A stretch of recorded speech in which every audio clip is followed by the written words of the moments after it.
Well, very good morning and welcome to the third and final day of competition at the Brasilia Grand Slam, and it's a very warm welcome to former world champion Loretta Cusack-Doyle. Good morning, Loretta. Good morning. Actually, good it's good afternoon. No, it's still good morning. You know, 10-2, nearly. It's but a it's slightly good afternoon afternoon in the start, UK, isn't it? Other places, Yes. It's a very good afternoon. But good morning, good afternoon, and welcome to third and final day of competition. We've got 5 weight categories to bring to you today. 3 men's weight categories, the under 90, the under 100 and the plus 100, and 2 women's weight categories, the under 78, the plus 78. We're going to start by taking a look at the top 4 seeds in each of those weight categories, and then Loretta's going to jump in and tell you whether or not one of those 4 or someone else in the weight category is worth having a look at. Let's start by taking a look at the under 78 kilo category, and unfortunately the number 1 seed is out through injury. That's Mayra Aguiar of Brazil. The number 2 seed is Natalie Powell of Great Britain. The number 3 seed is Anna Maria Wagner of Germany. And the number 4 seed is Luisa Malzahn of Germany. Loretta. Well, having obviously the number 1 seed out, this throws it all out there as for an opportunity for quite a few people to come through onto that podium. And especially in Pool A and B, where you've got Malzahn and Babiseva of Russia. And those 2, I think, for me, are the ones that are going to be, and Posevit of France. Those 3 in the top half are going to have a little battle amongst themselves to get to that quarter-final stage and onto the final block. That's my pick, by the way, for the day. Fanny Estelle Posevit. I think that she's going to do it. she's actually very, very strong, isn't she? She's been really good as well. Yeah. Got some good results. But at the bottom half, you've got Natalie Powell. Natalie Powell is already still on a roll there. She got a 7th place in the World Championship. She's a consistent athlete. She took a bronze medal in Tashkent just recently, and having the number 1 seed knocked out gives her a great chance, like the teammates that she's come along with here today, this weekend, with Nakoda Smythe-Davis taking the gold medal, and the 2 other teammates, Howell and Amy Livesey, taking bronze medal. She's got to be feeling positive and really geared up to taking that number 1 spot. But she'll have a couple of challenges along the way, I think, and that will be against Germany, Wagner, that's in Pool D. But there's going to be a battle between Wagner and Chimeo from the Olympic silver medalist world champion at the bottom half of Pool D. So it'll be interesting to see how that pans out. Right, okay, the plus 78 kilo category. The number 1 seed is Maria Suelen Alterman of Brazil. The number 2 seed is Beatrice Souza of Brazil. The number 3 seed is Kyra Sayet of Turkey. And the number 4 seed is Yasmin Grabowski of Germany. Alterman, I think, because she's on home soil, number 1 seed, I think she's ticking a lot of boxes. And when you see how the Brazilians have performed throughout this past couple of days, she's got a great chance of being on that number 1 spot. There's quite a few missing from that mix that could have challenged her. The challenges will obviously come from a teammate, Souza, at the bottom there, and the second draw. But bottom drawer looking very uncomfortable as when you look at who the lineup is. Sayet, for me, she's got a real chance as well. I think we could be looking at the final, Alterman and Sayet in that final of the plus 78s. Okay, the under 90 kilo category. Number 1 seed is Nicolas Sherazadishvili of Spain. The number 2 seed is Ivan Felipe Silva Morales of Cuba. Number 3 seed is Nemanja Majdov of Serbia. And the number 4 seed is Rafael Macedo of Brazil. Well, an impressive lineup already that you've mentioned, but there's 2 that you haven't. And Niemann, who just took the gold medal in Tashkent, he was also 5th in the World Championship, had a blinder of a World Championships. I thought he was very impressive, and he's a real contender here today. And he comes out of Pool B, so obviously Sherazadishvili will meet him somewhere along the line if he manages to get through. And at the bottom half, you've also got Uzla, who just won the European Games just recently, and also a gold medal in Antalya. I think he's very strong, and I think he could upset 1 or 2 there. He's got Majdov in the same pool. It's a horrible pool, Pool D, who was the former world champion and also took a bronze medal in the World Championships just recently. So that'll be an interesting match, I think. Okay, in the under 100 kilo category, the number 1 seed is Ramadan Darwish of Egypt. The number 2 seed is Ida Kentaro of Japan. The number 3 seed is Leonardo Gonçalves of Brazil. And the number 4 seed is Niaz Bilalov of Russia. Well, I like Denisov.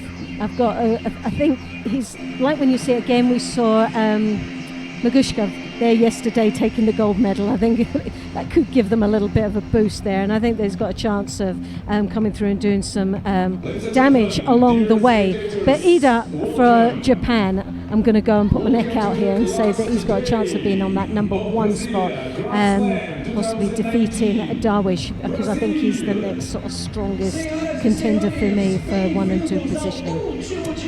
Okay, we've got one more weight category to look at. That's the plus 100 kilo category. And the number 1 seed there is Lukas Kapalek of the Czech Republic.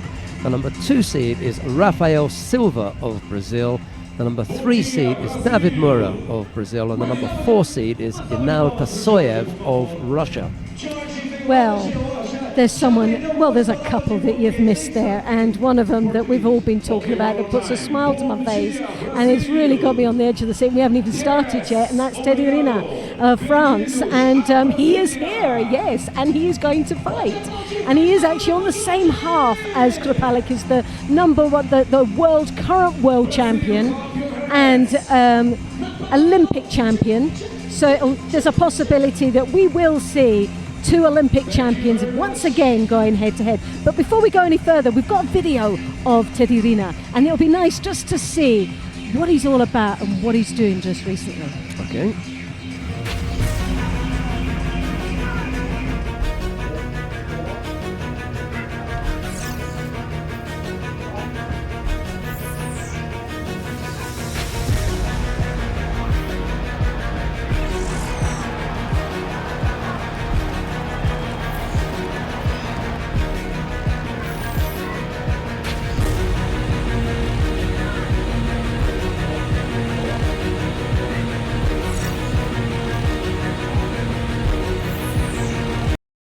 Right, it won't be long before we see the big man in action. Anything else to tell us about the weight category, or should we be you've got looking at? Kagura there as well.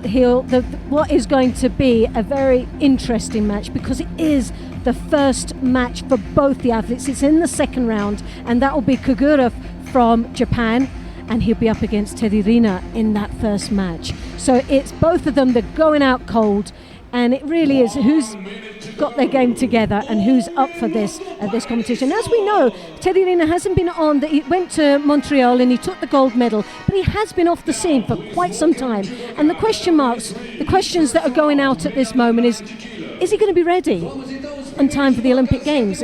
What is his form going to be like? He's really not had the he will have match fitness, there's no doubt about it, because I'm quite sure he spends a lot of time in the dojo. But will he have that competition fitness that we know is really difficult? And the problem with Rina is that everyone wants to stop him.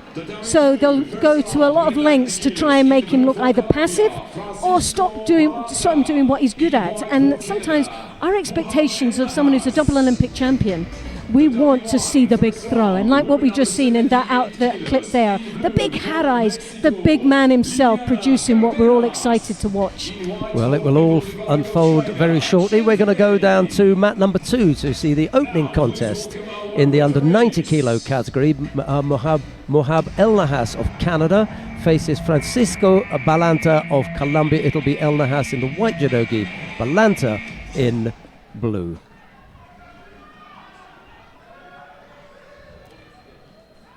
Opening contest in the under 90 kilo category. The choice is yours. You can go down to mat number 1 and see the under 78 kilo category. Chen Fei is up against Liliana Cardenas of Mexico. And then down on mat number 3, it's Max Stewart of Great Britain going up against Clay Anderson Silva of Brazil. Or should I say Clay Anderson Silva? They haven't started yet. No, not yet. They were doing the kiss cam and they were doing the dance cam. He was busy with the stadium announcer. He hasn't quite got there yet. Yeah, he's just a great guy. I love it. Yeah, he's very funny. The atmosphere is brilliant here, I must admit, and the crowd are so supportive and very knowledgeable, aren't they? Here has made it quite an exciting sort of past couple of days. But here we have the first round, and excitement or just extreme nerves that we're seeing right now in this first round match against Canada and Colombia. Well, the Canadian, as you can see, trying to dig in there, but gives that signal that he really doesn't have anything to offer in the Newaza, and wants the referee to call mate. Colombian with the first Judo with 2 minutes and 50 seconds remaining. Still a long way to go, and it's an early start to start accumulating the Judos.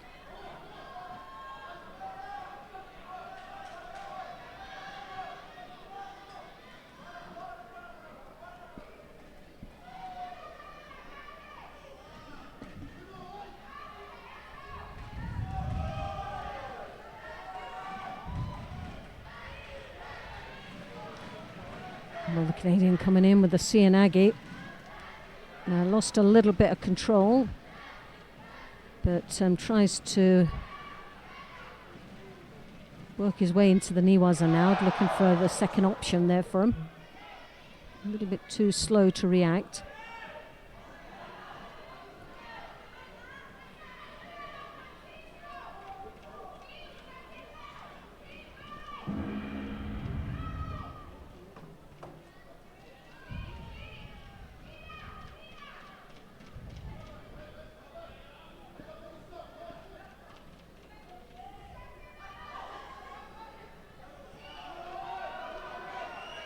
Well, a battle of the Kimikata, neither one of them really wanting to commit themselves too early.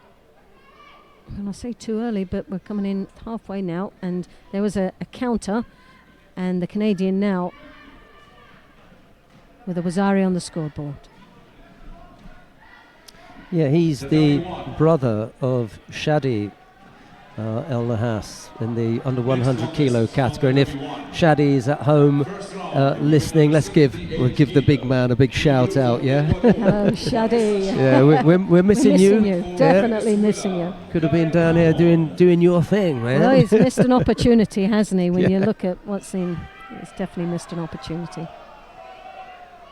He is real quality, Shadi El Nahas. Like Yes. watching him. That's a good boy. Strong athlete. Well, his brother's doing well here.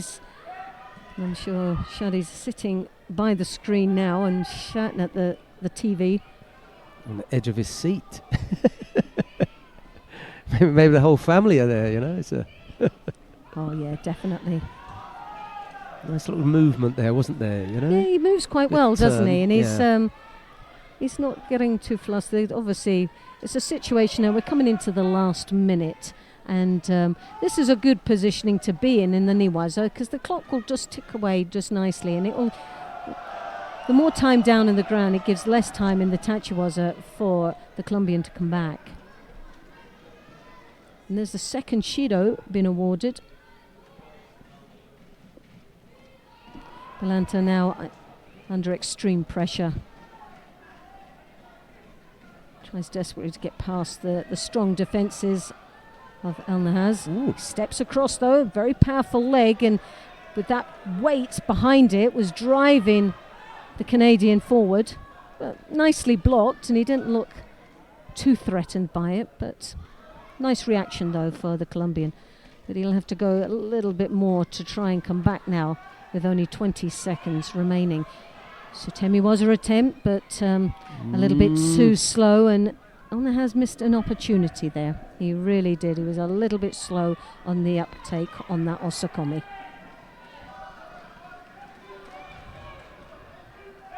And there you have it. The Canadian, El Nahas, will go through to the next round. Boy done well. He did really well. He'll have a tough match in the next round where he's up against the number 1 seed, Shirizazdishvili. So he'll have to get make sure his game's up for that one. Right, coming up next on mat number 2 in the under 90 kilo category, Nicholas Mungai of Italy will go up against Wang Shuwen of China, it'll be Mungai in the white judogi, Wang in blue. Tatami 2, next contest, first round, men under 90 kilo. In blue, for People's Republic of China, Wang Xueben. In white for Italy, Nicolas Mungai. Well, another team that's been doing quite well here in the past couple of days in Brazil is the Italian team. Very strong group of athletes they've brought across.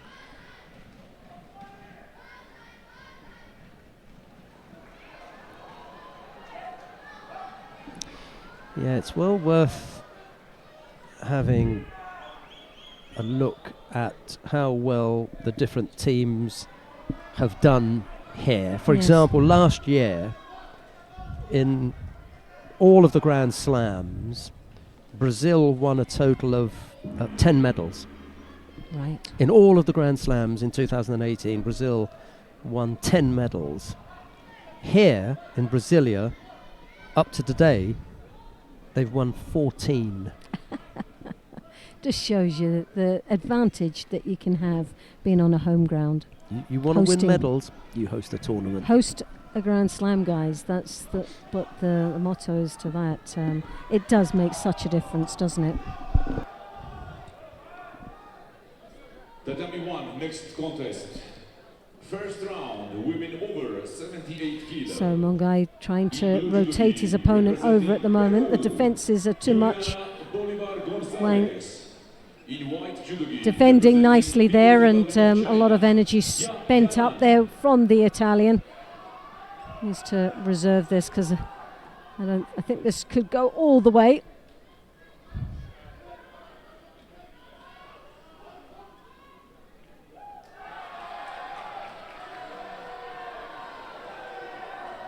Lovely Tominagi there. Oh, he controlled it right to the last point, and a nice spin-off at the end for Wang.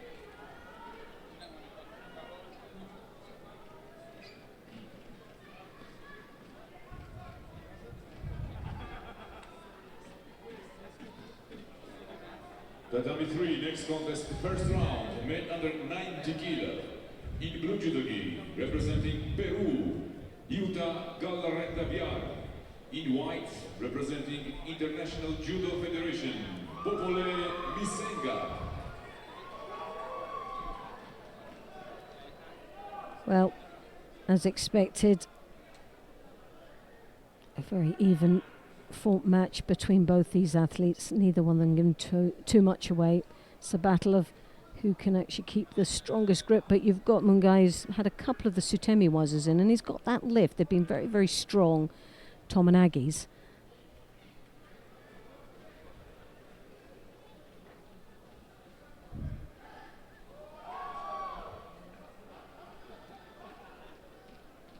Seems to be just doing that a little bit more and has got the edge on this contest.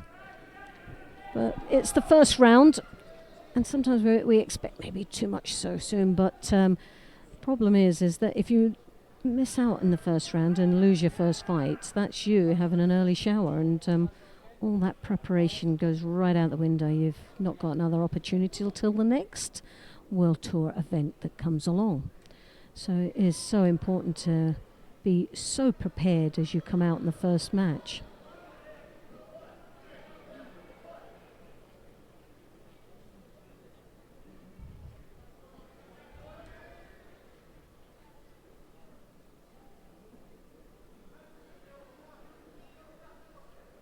Digging in, head to head, crunching once more, that we see so many times, especially in the men's judo. A couple of incidents of cuts to the head as well, and not serious, but enough to call a halt to the flow of the contest. And we've seen some changeabouts with that timeout that has in some cases been to the advantage, but there, what a lovely bit of niwaza, a nice little spin there as he rotated him over, hung on to the Jujigatami, scoring Ippon. So Fungai takes the win and he goes through to the next round. So Mungai will be up against the winner of the next match we've got coming up very soon. But here's some of the highlights. Beautiful execution there from the Italian with that Jujikatami.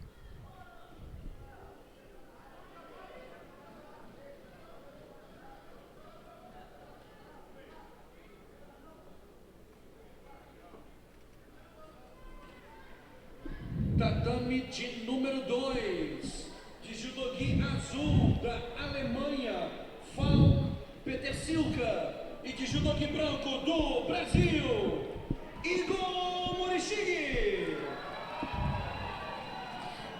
So we have Igor Morishige of Brazil in the white, Petersilka of Germany in the blue.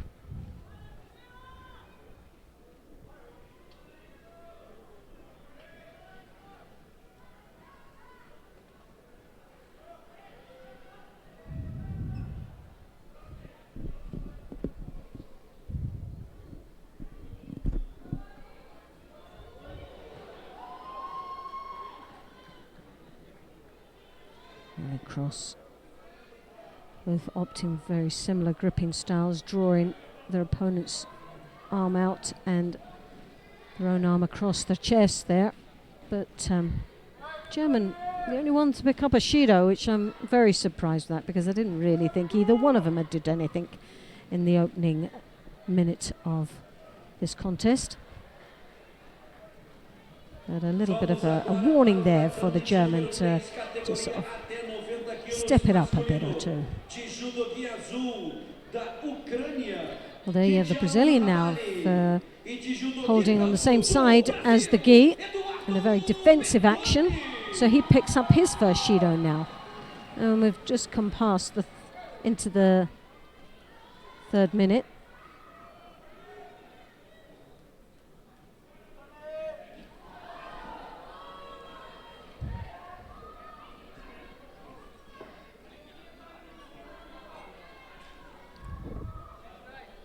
Tatami 1, next contest, first round, women over 78 kilo.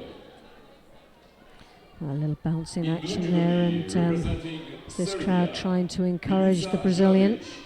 In white for Portugal, Rochelle Nunes. As this match seems to go on, the German has a little bit more of a handle on this contest, has now started to work out how to get past the defences of the Brazilian, who works in with that Ouchigari, drawing in on the shoulder, and he's got the long limbs, the long legs to be able to hook in from an outside situation rather than directly through with the Ouchigari. So,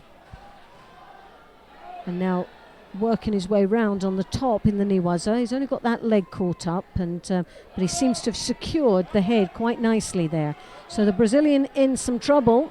As you can see, that leg gradually going, and there you have it. Now, as you can see, typical example why it's so important to have the upper body control, that head control, because straight away the Brazilian tried to get out, but he was locked in, and very, very difficult now for him to get out.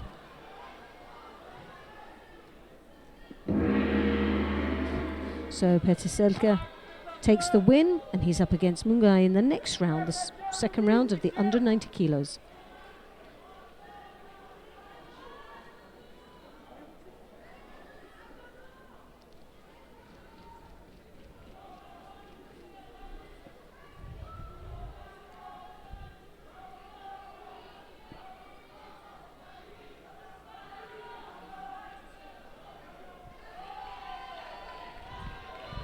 Well, we'd be delighted to get that one out of the way, and moves through to the next round. Sadly for the Brazilian, though, out in the first round, but I'm sure there was a lot of experience gained for him by not only participating in the Grand Slam here on the home soil, but up against a very tough opponent where there'll be areas that he will learn and benefit from.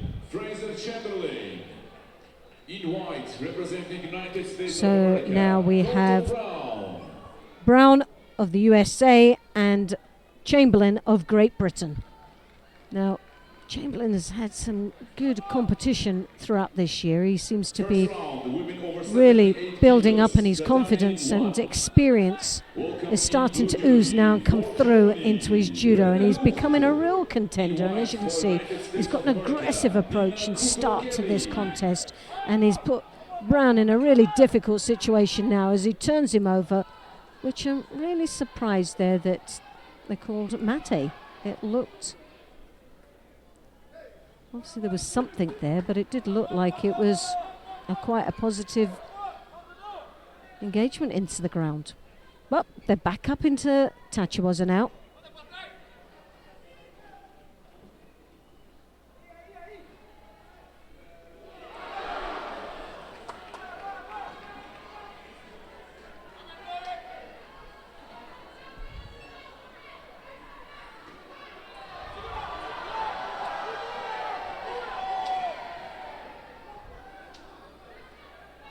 Chamberlain leading with that right side, showing the right shoulder, looks to try and capture his opponent's left side. He comes deep onto the belt, looking for Sutemi Waza, or possibly a ploy to get him back into the ground. Well, there's a couple of opportunities there for Chamberlain, whether it's that Sodi attempt or the Sumigeshi from deep over the back, but Colton, left hand controlling the shoulder, the right shoulder of Chamberlain, but Chamberlain in the inside, so it's not really having too much an effect on him, and he's got those long limbs that gives him that slight advantage of not having to be too worried about being so close up. Colton tried to come round the back but left him weight onto the heels, stumbling backwards, and Chamberlain trying to capitalise on that. Comes in with a Kochigari, but he was going in the right direction. Colton did just enough to get off that.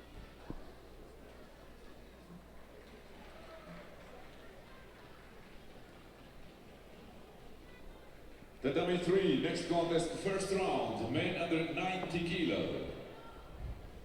Welcome judoka on Tatami 3, in blue for USA. Well, head to head now, both battling and trying to play pitter-patter with the grips, and both of them will pick up a Shido. And we're just coming up to the halfway mark now.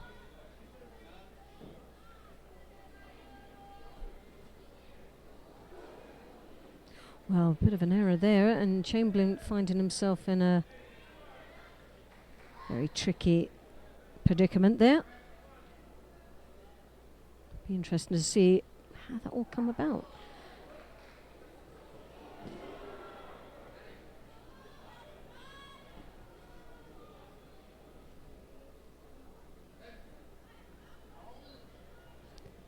Well, Carlton Brown still looking quite lively as he's got that left hand right under the right side of Chamberlain. Chamberlain tries desperately to come through, left himself a little bit loose there and light on his feet. And this is the difference between both these athletes. You've got Chamberlain, who's very, very light and sharp, and his weight is distributed in so much taller, and the long limbs are obviously his advantage. But Colton Brown is solid, and it's like hitting a brick wall. So he cannot allow himself to be too loose, because Colton Brown will just hammer him in. In white for Turkey, double world bronze medalist. So he really has to be careful on how light he stays on his feet. Has to hit hard, but he has to hit deep, Chamberlain. And Colton Brown will be waiting to powerhouse him over. He's got that structure that could be quite dangerous. As you can see, he's got that left hand that comes round the back, and if he draws in and closes up the space between him and his opponent, he can then get in and throw big. And as you can see, he powers down. Chamberlain attempted a Sutemi Waza, and Colton just followed through, and there he was looking to pounce and look for an opportunity in the Niwaza. Now, I don't think his Niwaza is most probably that sharp, Colton Brown, but he will look for the opportunity that Fraser might give him. And as we've seen, Chamberlain has made a couple of silly errors. He's left himself a little bit loose, so he's got to be careful. He's got to tighten that all up.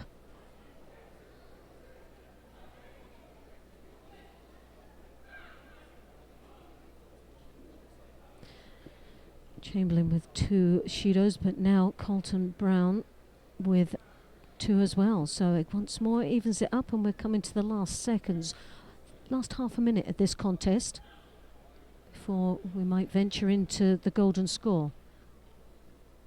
A little bit loose there, Chamberlain side skipped, but that's and that's what I was talking about. That was just the issue that we said that Chamberlain would face if he left himself too light on his feet. And he was skipping away there. He was high up over Colton Brown. And there, Colton Brown, the arm, that left hand round the back that we'd seen him take so many times, pulled and drew around it into a Sasai Sakura Komiyashi. Beautiful execution. And what a finish.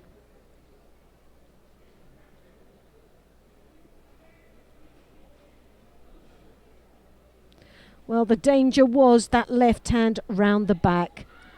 And Fraser Chamberlain really can't say too much about that. He tried to go for the Kosoto and he was too high up. He didn't have any crunching moment on that Kosoto and just left himself totally exposed to being countered with the Ashiwaza.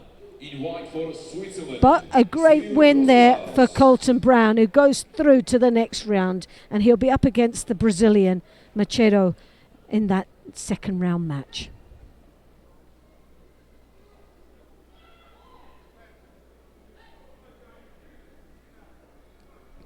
And this is the man we were talking about, Nyman of Sweden, who just won the gold medal in Tashkent, is really on form this latter part of the year, where he took a 5th place. He had a great performance in the World Championships and a gold medal just recently in Tashkent. And he's up now against Klermut of the Czech Republic in the second round, for a place in the second round.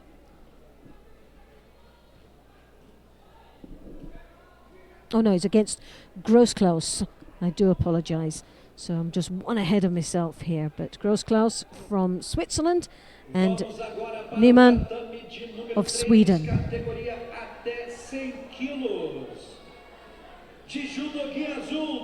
And the winner of this will go on to meet Klermut of the Czech Republic a little bit later on.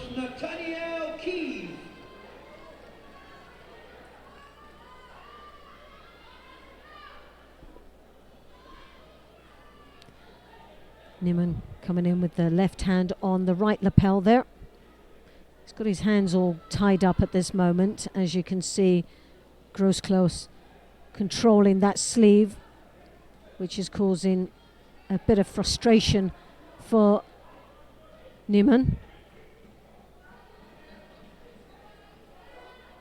Grossklaus picking up his second Shido, and 2 minutes and 2.5 minutes remaining. Well, it's not looking too good, is it? Pressure on now for Grossklaus to start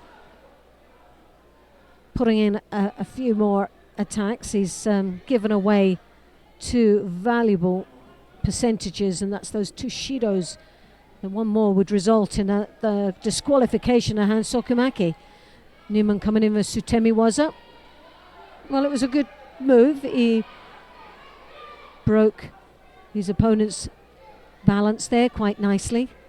Just didn't have the upper body finishing touch to it as we all expect, and a bit more of a drag down rather than a spin off. And both hands and feet with these Sutemi Wazas have really got to work together and not one after the other. But Nyman, very good in his Sutemi Wazas, will, I'm quite sure, quickly work that one out.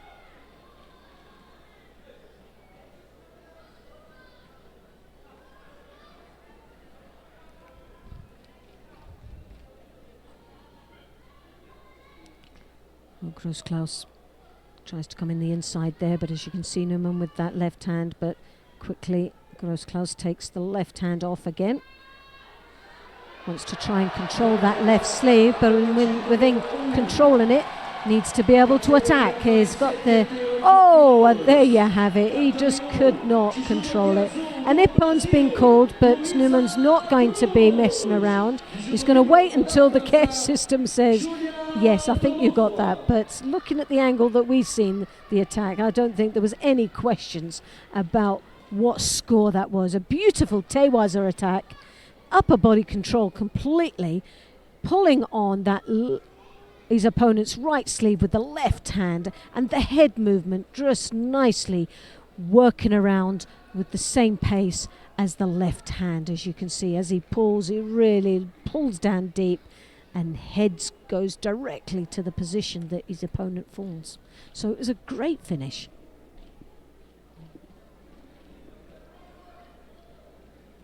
So Newman will go into second round, and he'll be up against Klamert of the Czech Republic in that second round. So let's see where we are now. We are going to go in.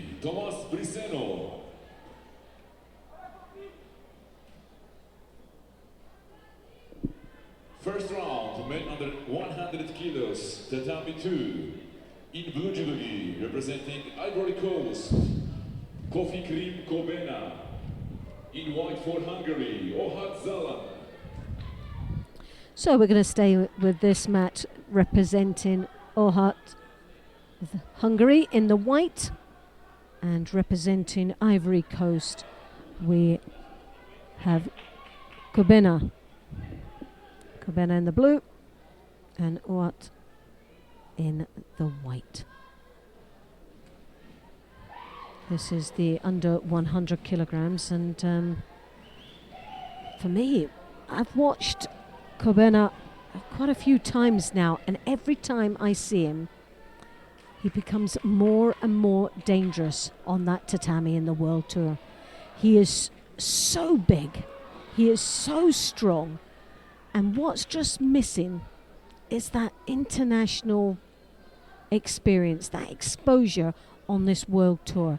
And the more we see him, the better and the dangerous he becomes. That Uchimata there was lightning. Now, all was missing was controlling that sleeve. Now, if he can really tidy it up, there's no stopping him.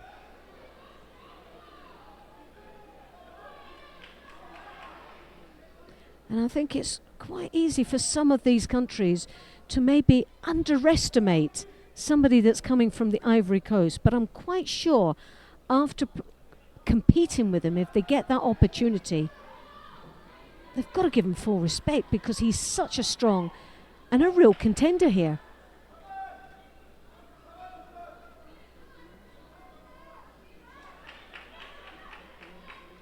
I think the past when we've seen him, it's been the big question mark. It's the conditioning. If he goes further than the 3 minutes and there's a battle on his hands, he tends to lose condition. But there, Kosoto, beautifully done, scoring a Wazari, and now he secures the upper body control. But the problem is he's so big, he's got long legs, and to try and get those long legs out of the vice grip of his opponent is going to be tricky without really overstretching himself and lifting him up over the control of the head. But here you've got it. Oh, goodness me. Beautifully. Well, that could be Ippon. Both hands went down to stop. Now, I would say Ippon for that.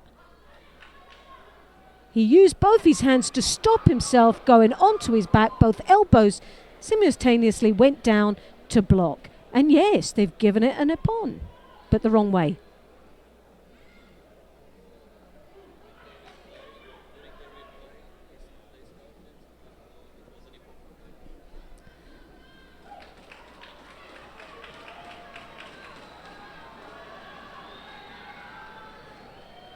Well, it's a Wazari apiece now. Well, within the replay, they got back up and they got back into action, but there's all. Women under 78 kilograms. In blue judogi for France. Well, that's the danger. You're coming in with that Uchimata to be countered with it, because you haven't got the upper body control. Now, that was so close for Ohad to score another Wazari on his opponent. But this is a very exciting match. It really is.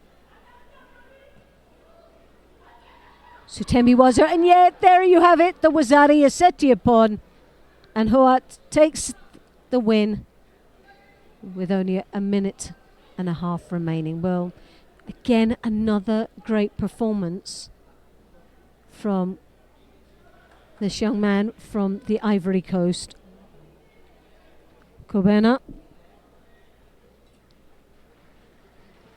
And it's just a shame we don't get an opportunity to see more of him.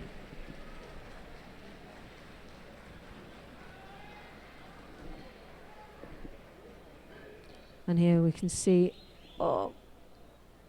that throw that we saw earlier on.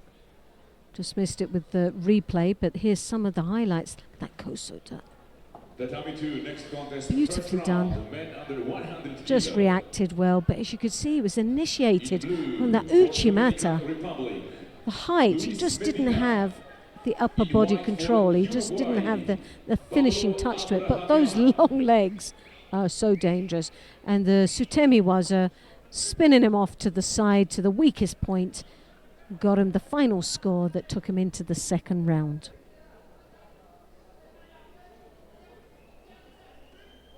Well, let's see what's going on in tatami number 1.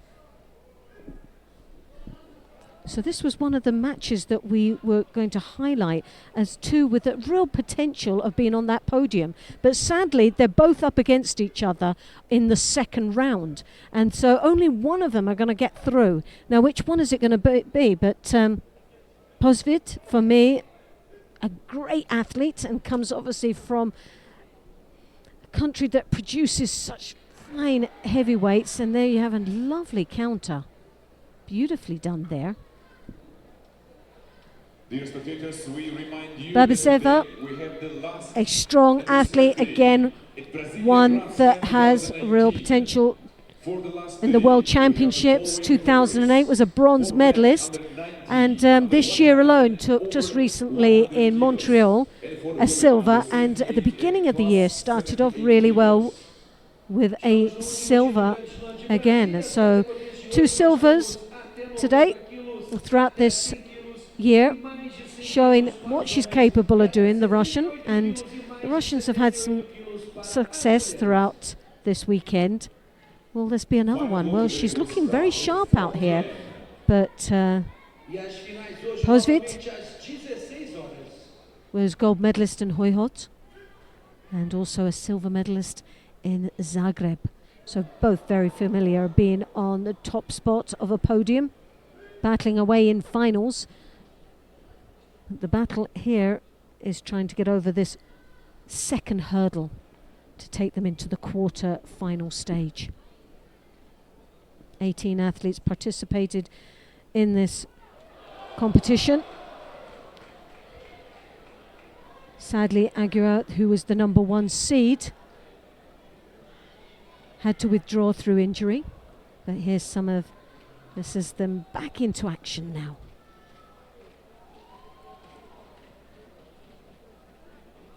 Posvit showing the right shoulder slightly, comes across, cross grip, and then steps over what looks a bit of a Tayatoshi. Very aggressive entry there, stumbling the Russian down onto the knee and picks up a second Shido.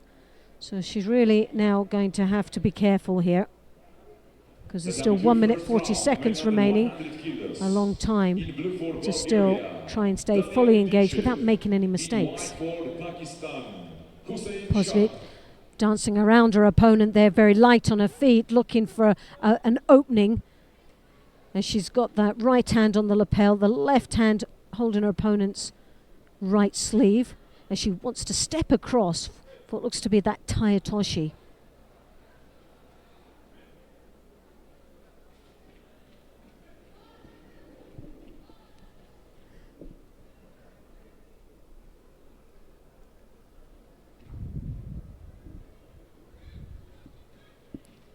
Now the Russian left hand deep onto the belt.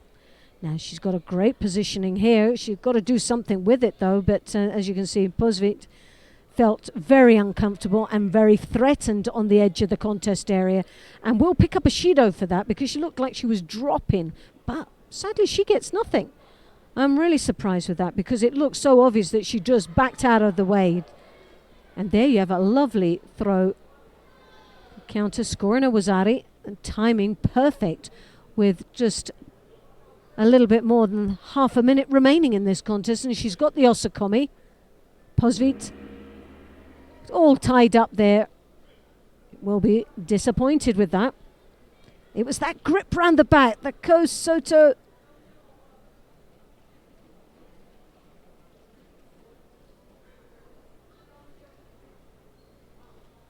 just left herself a shoulder in. She didn't get much of a rotation on there, but the arm around the back was enough to pull her opponent, Posvit, onto her back to get a score. So she did well there.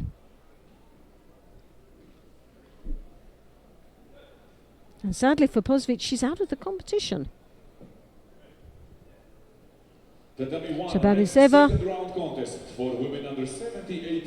goes through to the next round, and what will be nice for her, whether she likes it or not, it's maybe not nice for her, because the one after that, she gets a bye in the quarterfinal stage, because Aguirre had a bye in her first round.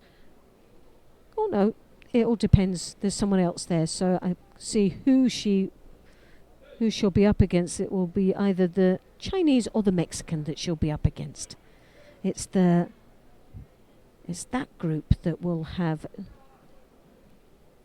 a bye, which brings them into the quarterfinals. So it's a quick manoeuvre through to a possible medal positioning. Now we have Malzen of Germany.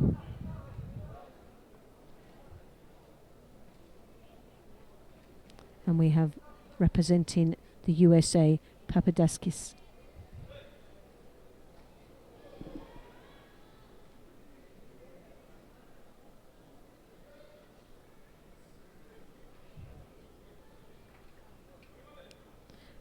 Well, Malzen was gold medalist in Baku this year and also took a silver right at the beginning of the year.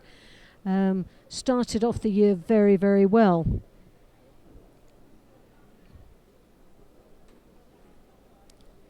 The more experienced of the Germans in this weight category, Malzen, 29 years of age and 11th on the world ranking, and Wagner, 7th on the world ranking and 23 years of age, and those two have really had a couple of battles along the way to take that number one spot in Germany. So one with that experience throughout, and one that's really nipping away at the heels, wanting to overtake.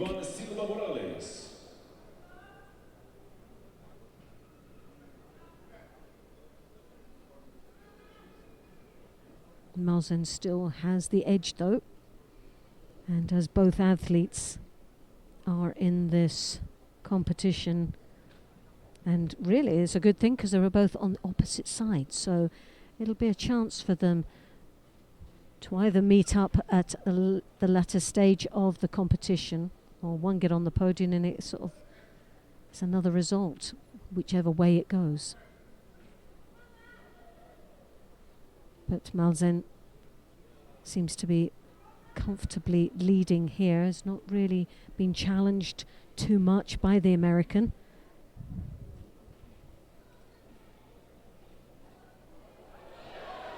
Papadakis trying desperately to get a good grip, just seems to be breaking off, looking very apprehensive, a bit nervous out there, and she tries to get past the defences. She drops underneath there, and what looked to be to come through for the Cianagi.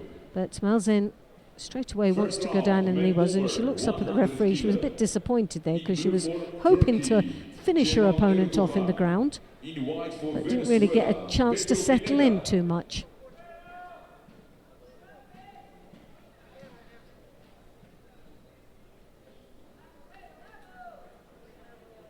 The American medalist in the Pan American Championships.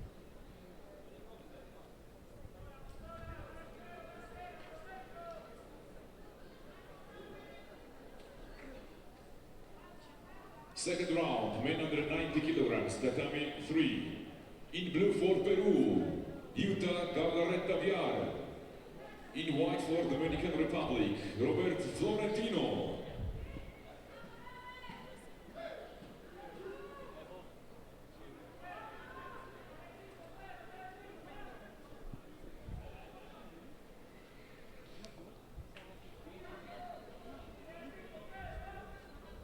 Papadakis, 27 on the world ranking.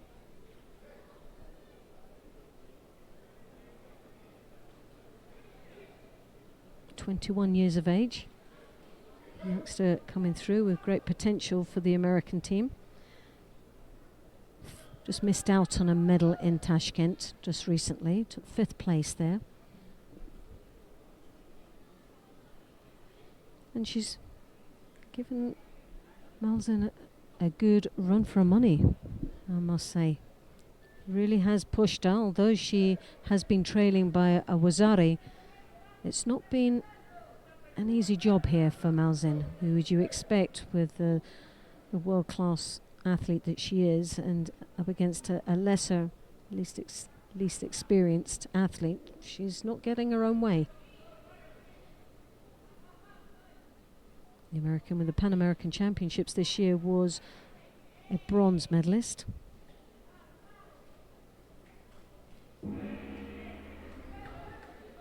And she's had a bit of exposure on the World Tour, participating in a few of these Grand Slams and Grand Prix.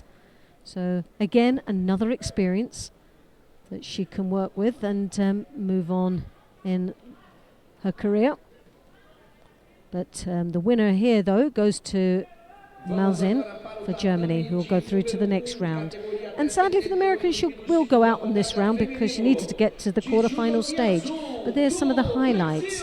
The Sianagi there that she got caught right on the edge of the mat, just Marotti Sianagi there, as you can see, bumping her opponent over there, and however much she tried to resist, the score was there, and she manages to hang on to that.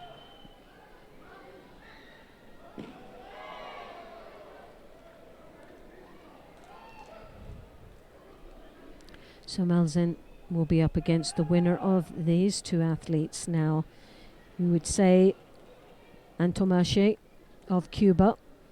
Strong Cuban team here. Very, very strong athletes. Would be what who you would say has got the possibility of getting through. Fontes, not quite sure. But saying that, when it comes to the Brazilians here, this big Harai into the Makakomi, scoring a Wazari. Antomache now looking to try and get something in the ground, but her opponent quickly got back up onto her feet. Wasn't going to mess around there, and rightly so, needs to try and get that score back as quickly as possible before Antomache settles in to the position of the quarter-final.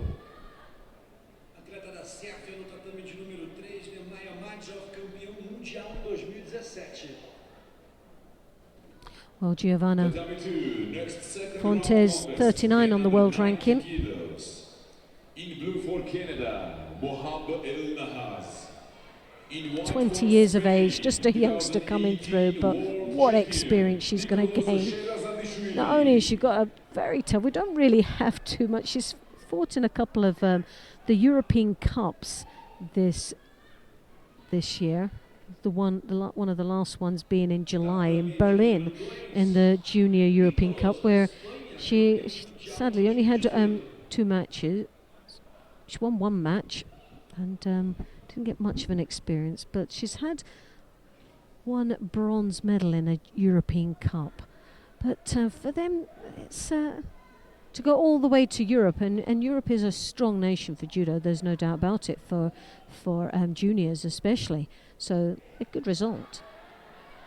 Oh, a lovely attack there, nicely countered, and but definitely it was going to be a very tall order for Fontes to defeat Antomache, who's, as we know, a very experienced athlete with and a real potential for taking a medal here today. World champion, world bronze medalist back in 2017, and this time last year was bronze medalist in Osaka, so she is capable of winning some very big events, and she's a big throw. Nicely controlled round the back.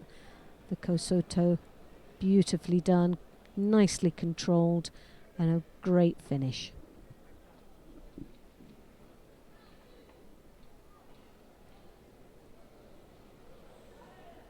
So Ontomache goes on to meet Malzen, and that will be a very interesting match.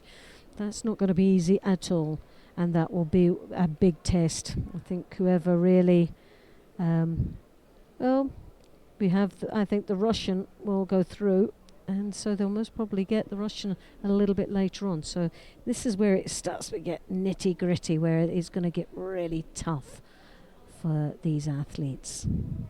Now we go up to mat number 1. And coming up very shortly is, well, she is the number 2 seed, but with Aguera out, we're going to, she is now what potentially is the number 1 seed, really, and that's Natalie Powell of Great Britain in white, and she'll be up against Argentine. In white for Italy, Nicolas Burgai. Cantero. I think they're just fixing the mats a little bit, so it won't be too long now.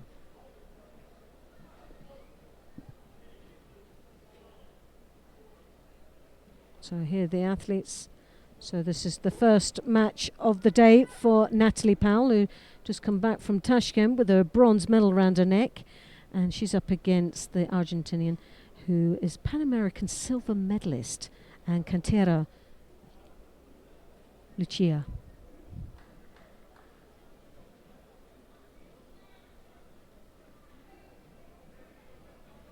Tatami 1 second round, women under 78 kilos. In blue for Argentina, Lucia Cantero. In white for Great Britain, Natalie Powell.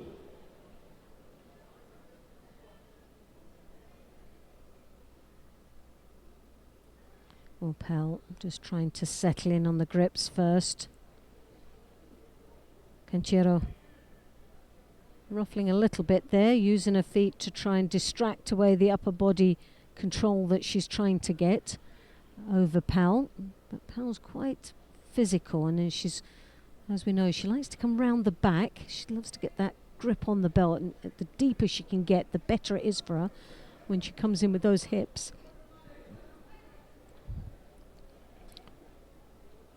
Well, neither one of them are going to rush this at all, and Judo for both athletes is really about getting, more importantly, the best grip, control, the lifeline that they need to be able to finish off what they started off looking for.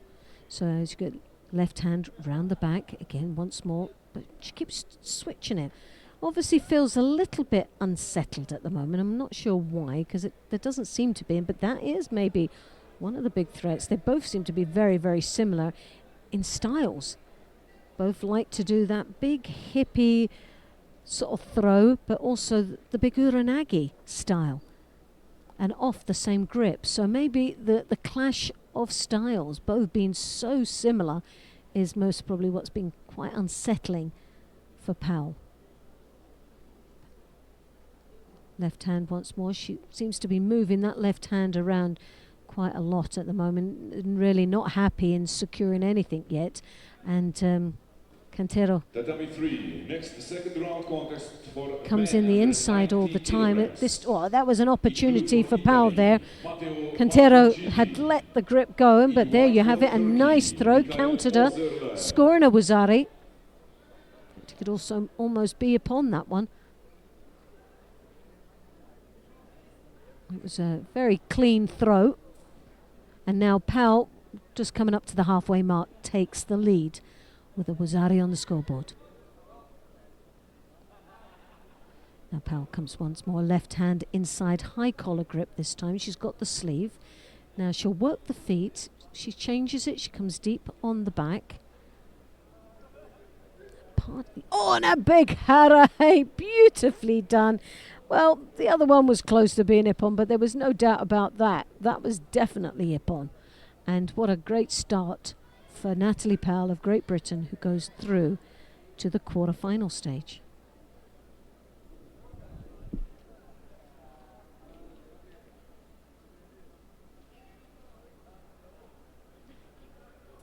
Let's see some of the highlights there. Well, she came round the back. This is the one where she spun through, taking her right over the back there. As soon as that grip was lost from the Argentinian, she manages to then counter, but there, change her grip once more around the back. A big harai, she beautifully done, and straight in to the osakami, the kezukatami. There was no way she was going to get out of that one way or another. So now Powell will have to watch very carefully, as she'll be up against the winner of this match now, Soares of Brazil in the blue, Shimileva of Russia in the white.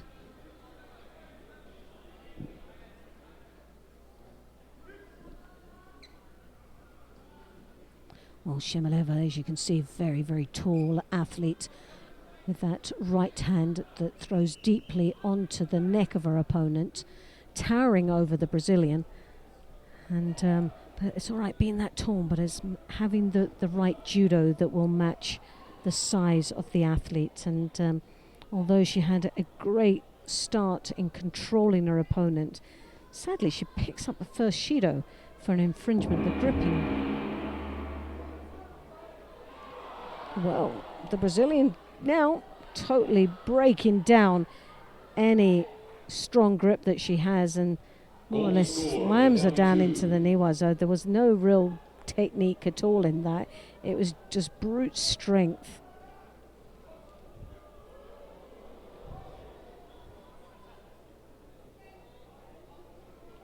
Shimileva with that long arm, with those long limbs there, becoming dangerous. Uses the ashiwaza to bring her Soares down to the ground. But now Soares coming on top, looking to try and open up there and create some opportunity. It looks like she's looking for the shimiwaza, but has she attached it under the chin? Well, that's another thing. And as you can see, the referee having a very good look there, as much as she can see, and it's a difficult positioning she's in, and because there's been blocked by Shimileva's hand, so she can't really see where the lapel was. Well, Shimileva did well to get out of that. That would have been a very uncomfortable and nerve-wracking moment for her in that transition into the ground.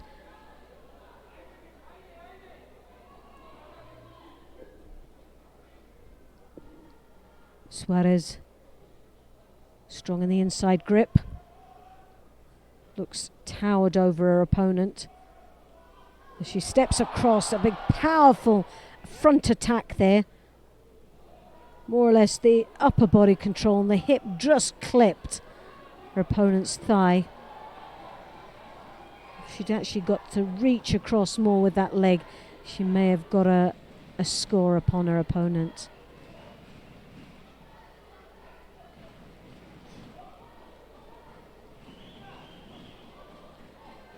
Well, the referee politely telling the coach to calm it down, and if he doesn't, he'll be off. Yoko Sutemi was there, nicely done. Moved the Russian.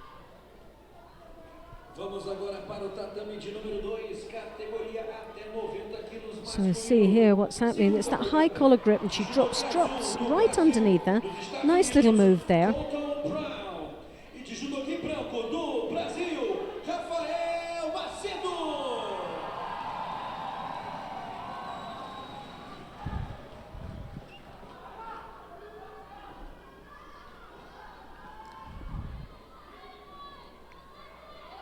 So now Russian starting to look a little bit more aggressive and trying to rough up her opponents. Not really doing a good job at this moment, but she's that height is making her look quite intimidating, really, and as if she's in control. But I really don't think she has got that much control. I think it just looks to be because of the height.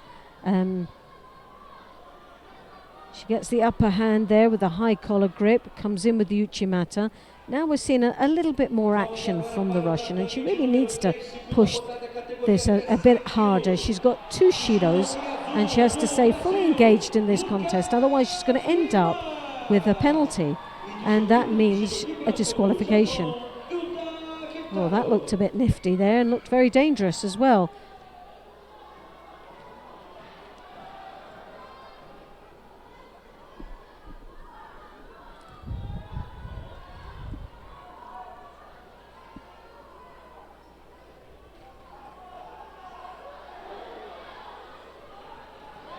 Well, the Brazilian with the left hand on the lapel there, coming in on the inside, trying to block that right side of the Russian as she steps through. Oh, yes! Oh, what a throw! Absolutely brilliant. She looked like she'd lost it in midair, but she seemed to pause and control it and bring it back into play and get a brilliant finish, scoring a Wazari. Well, here you have it. It looked like she was taking her off the side. She pulled her back in and then planted her nicely for the Wazari, and there you have it. The referee in a perfect position to see the landing of that was able to give that call straight away. Now the Russian has got her work cut out for her. Not only has she got 2 Shidos on the board, but also she has the salt being rubbed into the wounds so badly that she's now got a Wazari as well. So it's going to be almost impossible for her to come back.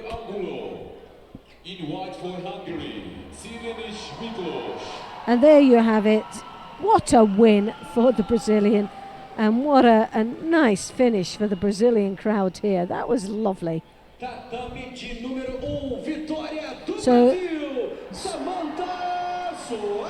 So Samantha Suarez now will go in to the quarterfinal stage, where she will be up against Natalie Powell of Great Britain.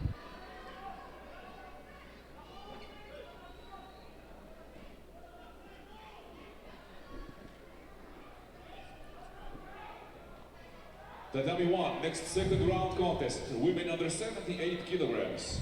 In blue for Ecuador, Vanessa Chala. In white for Germany, Anna Maria Wagner. So now we have Anna Maria Wagner of Germany in the white, Vanessa Chala of Ecuador in the blue.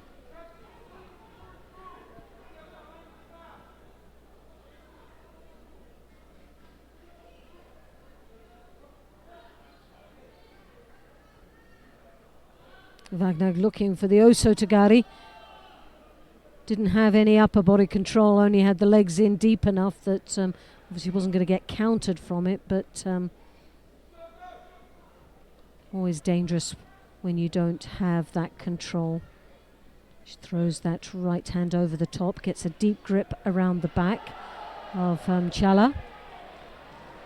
Now she opts for the inside lapel grip, comes in, elbow stuck up in the air, and loses all the power that was originally generated through that Uchimata.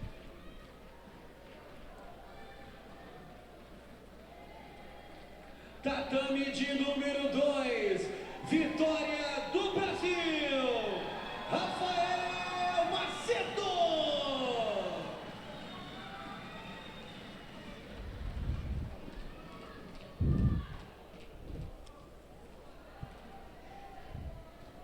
Tatami 2, next contest, second round, men under 90 kilograms.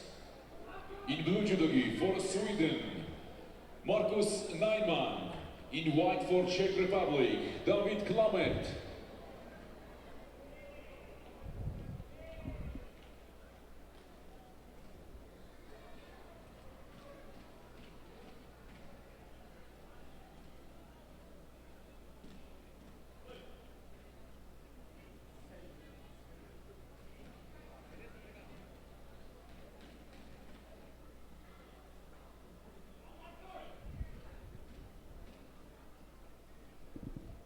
Well, both these athletes, it's a battle of the Kumikata, and I'm surprised again, the Germans, that it's a very slow start. Chala coming round the hips there, very strong looking, trying to leave her opponent over for what looked to be an uranagi.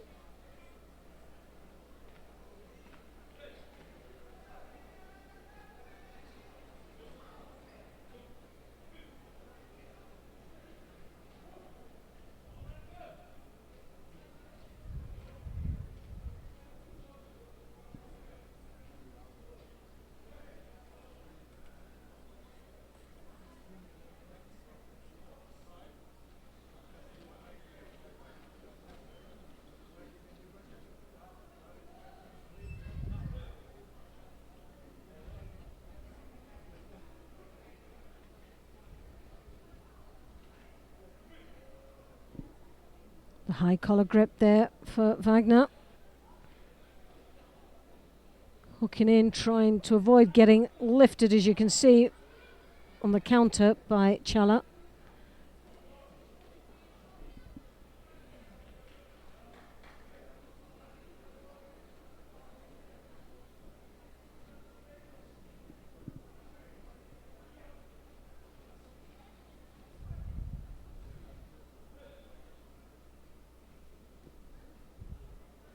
Well, with just 1 minute remaining, two Shidos, one apiece.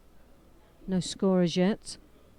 Wagner trying to throw that right hand, catches once more. High collar, steps across, hops through, looking for the Osotogari. Chala defends by falling to her face.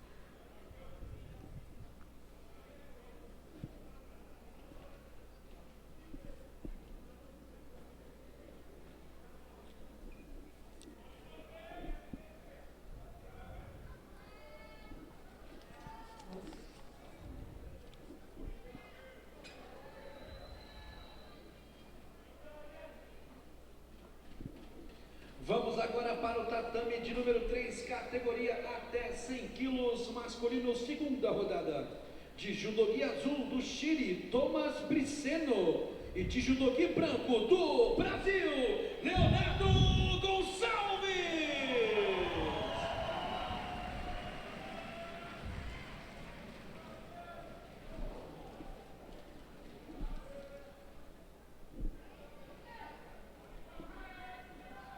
Well, no score as yet, and we're just down to the last seconds of this contest. 2 Shidos to 1 though. Chala has to be careful here. And going into the golden score with 2 Shidos already is going to be very difficult. So, but Wagner for me has made hard work of this contest. Would never predict that we would be going in this match to a golden score.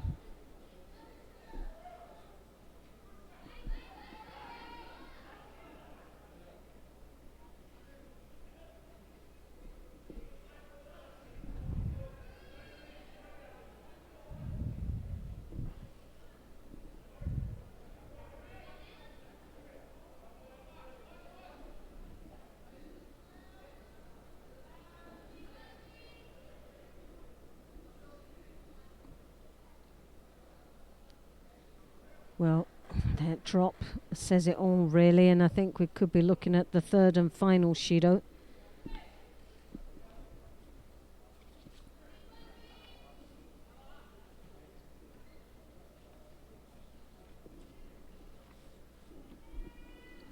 I think it's just a matter of time now.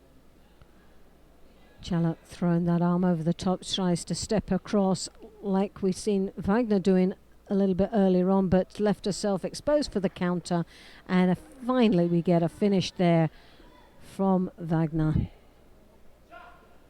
and a place in the quarter-final.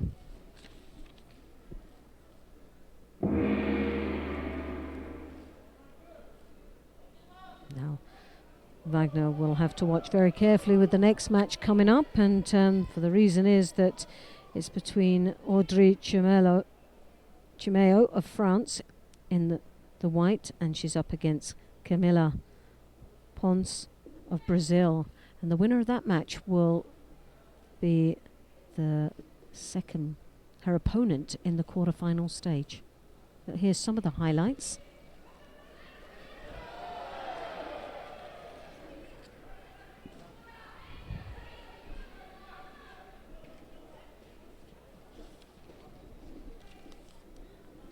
So we have the next match and the last place in a quarter-final up for grabs.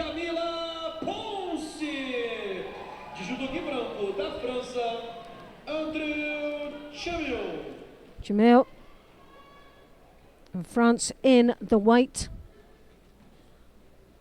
World champion, former world champion, Olympic silver medalist and also a bronze medalist.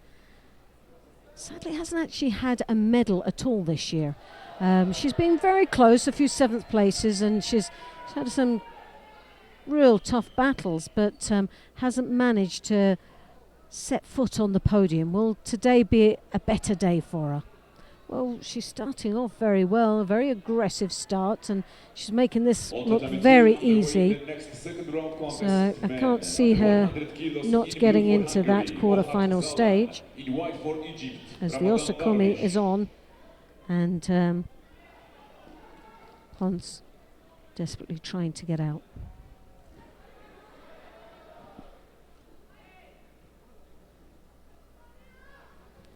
Chimea's got the Wazari.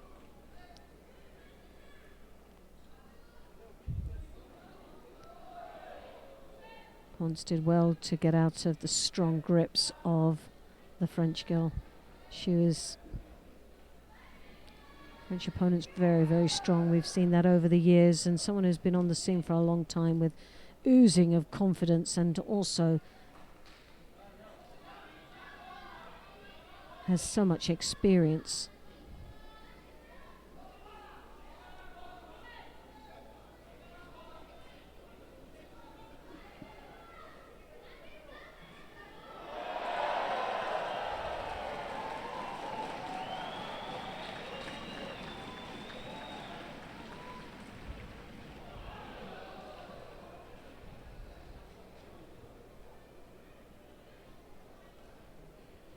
Tatame de número 3, vitória do Brasil, Leonardo Gonçalves.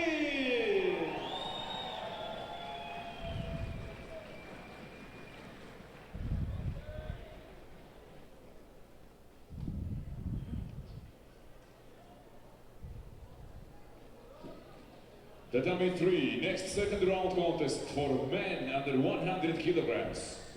In blue for People's Republic of China. So that last quarter-final will be between Wagner and Chimeo, and that will be a very interesting one. So now we come to the plus 78s, and this is a chance for another gold medal, I think, for Brazil. And this is the lady that could possibly take that gold medal.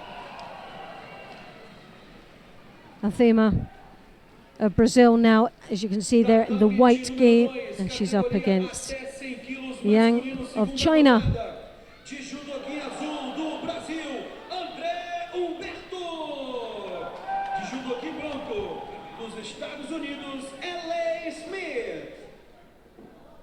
The winner of this match will go into the semi-final.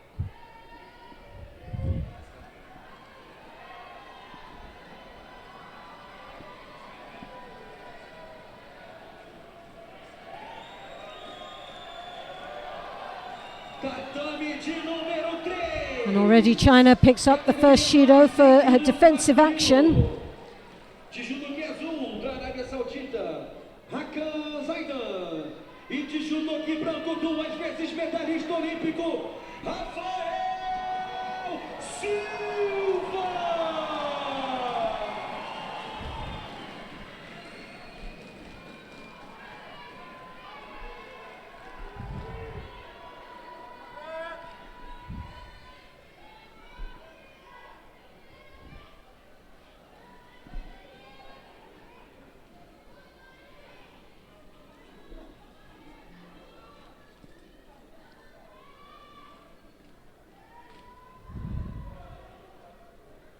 Well, 2 minutes 40 seconds remaining.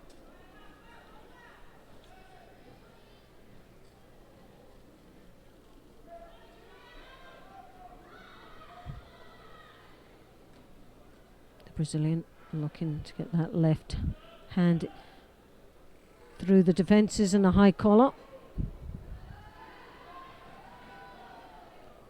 Works off the lapel, controls with the right sleeve.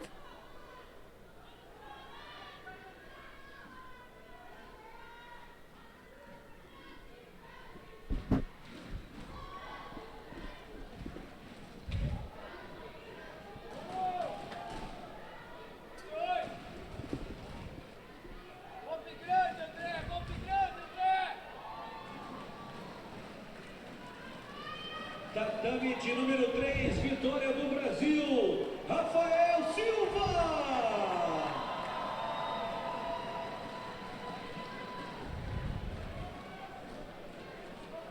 Well, Jung coming in looks dangerous when she gets an opportunity to connect there, and especially when she comes in with the right hand on that lapel. She starts to draw the hips through, and as you can see that right, oh, that's dangerous. Look at the power of this woman. Well, when we were seeing her in the warm-up area, and she was really working hard. She was really warming up, ready for this. And obviously it's paying off. It just shows you what she's capable of doing. She's now starting to settle into this contest. Just coming up to the last minute. Althima. Total Tewaza, upper body, power and control, just spins her opponent around as if she was nothing and as if she was a lightweight. And that's not the case. So it just shows you, obviously, the skill in doing that is being able to stay on balance and being able to maneuver your body around to generate that power and that spin on the upper body control. And she does that well and so agilely for someone such a larger structured woman. So the Osoto into the Makakomi, and definitely a nice finish, and to the delight of this crowd, who once again have been so vocal here, and it's really given a boost to these athletes.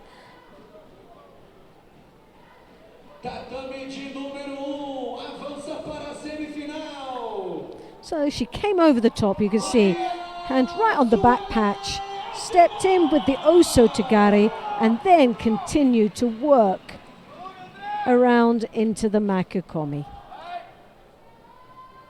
Well, it was more the way the turn on into the Harai Makakomi more than the Osota.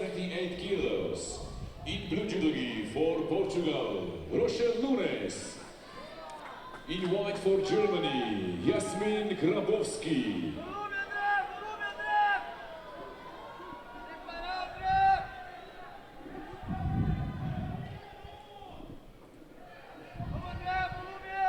Now we have Grabowski of Germany in the white, Nunes representing Portugal in the blue.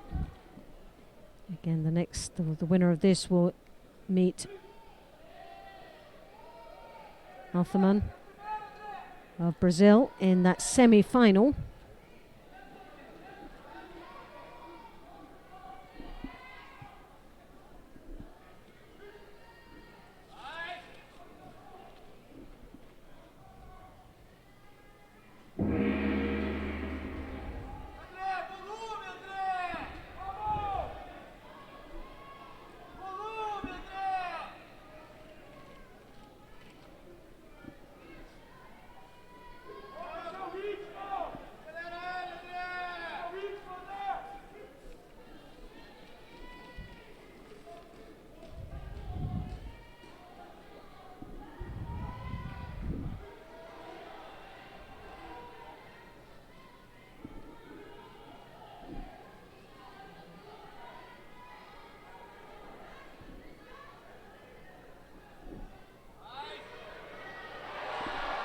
Well, what a finish there. What a nice throw as well. The German didn't know what hit her on that one.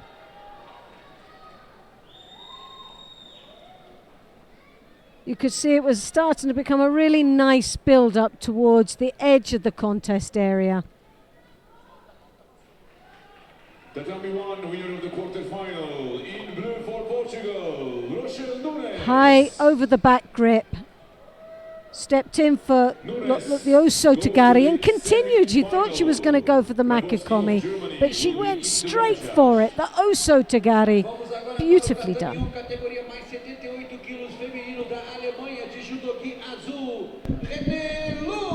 Quick update on what's happening on the other mats. David Moura of Brazil is down on mat number 3, round 2 of the plus 100 kilo category. He's up against Freddie Figueroa. Meanwhile, the next of the quarterfinals on mat number 1, Beatriz Souza of Brazil. She's up against Renee Lucht of Germany. It's Souza in the white judogi, Lucht in blue. And L.A. Smith has just finished on mat 2 in his contest against Luis Medina of the Dominican Republic. Coming up on mat 2, round 2 of the under 100 kilo category, Rafael Buzacarini of Brazil faces Daniel Dishev of Bulgaria. In blue for Dominican Republic, Luis Medina.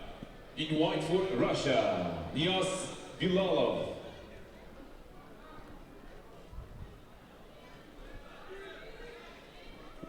It is Niaz Bilalov of Russia up against Luis Medina of the Dominican Republic. Sounds as though there's been some action down on mat number 3. I'll tell you what that is. David Moura of Brazil has just thrown Freddie Figueroa of Ecuador for Ippon down on mat number 3. So he goes into the quarter-final, David Moura.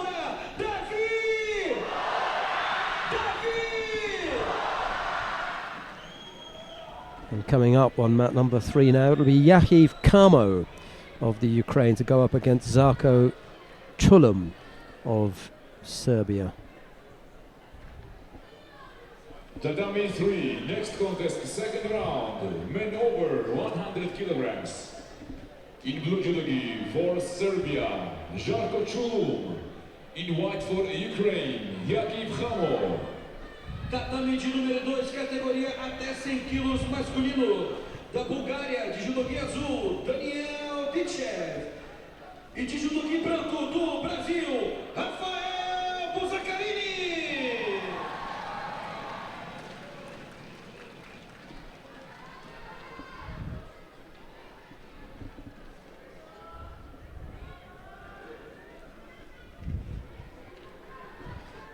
Souza leading here against Lucht of Germany. Looks a little bit undersized, if you can say that about someone in the plus 78 kilo category.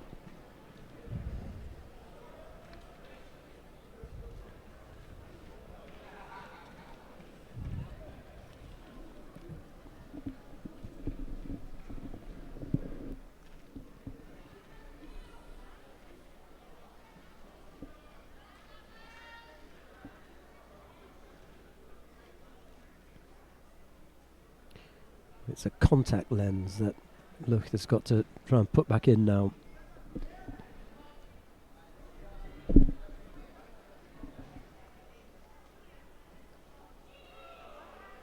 Alright, looks as though she's ready to get back underway, and both fighters pick up penalties. So second penalty picked up by Renee Lucht, and we got a little over a minute and a half to go.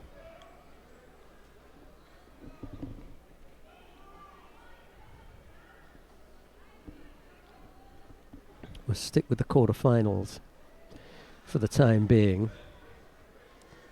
If we get an interesting second round contest, we can jump to that, but for the time being we'll stick here.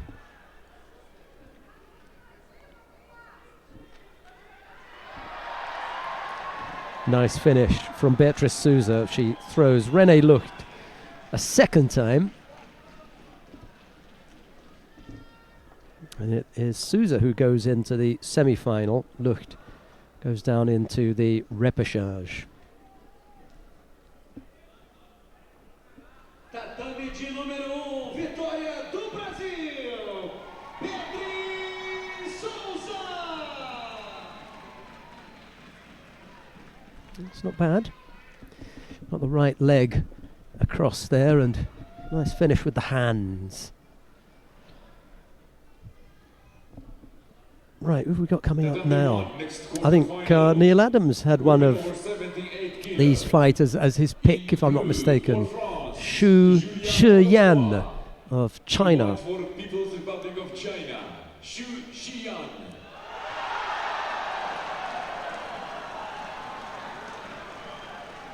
Xu Shiyan, that is, up against Julia Tolofua of France. It's Xu in the white judogi, Tolofua in blue. That SHI in Chinese is Shi. She is XIE. Tatami 2, it's time for the second round contest for men over 100 kilograms. Welcome in blue judogi, representing Venezuela. Right, we're going to move next door. I said we were going to stick with the quarterfinals, but to be honest, we don't want to miss out on the current world champion, do we? Lucas Kapalik of the Czech Republic is up against Pedro Pineda of Venezuela. It's Kapalik in the white judogi, Pineda in blue.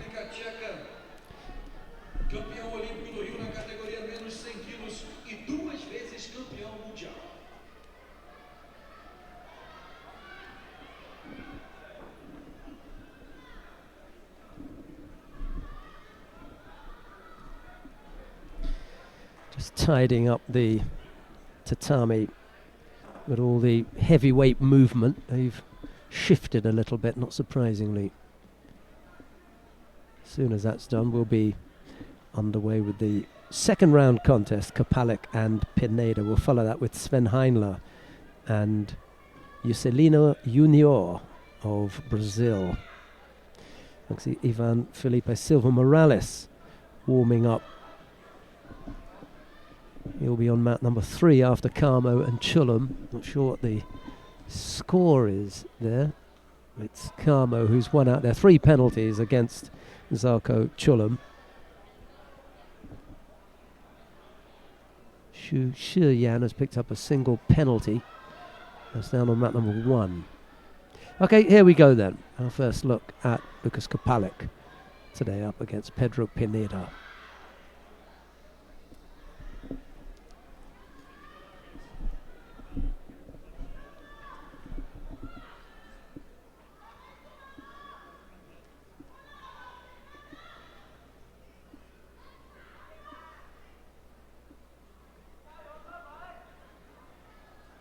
Chance for the turnover. If you can just start to control that shoulder, push the right leg a little bit further through, get some leverage. No, it wasn't there. Tatami 3, quarterfinal, men under 90 kilograms. In blue, representing Dominican Republic, Robert Florentino. In white, representing Cuba, last year World Championships silver medalist, Ivan Silva Morales.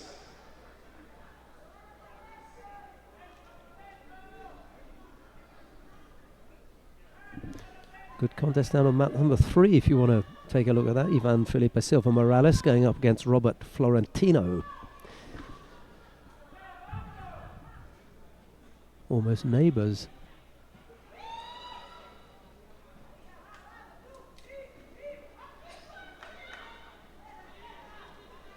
Yeah, left it a little bit too long there, Kapalik, before getting involved in the attempted turnover. Pineda picked up a penalty. A little over 2.5 minutes left to go here. Well, it's lost out with the Sode. Why not? This is the... So I said I wasn't going to say that any longer, but well, this is the place to try that sort of thing. Test it out.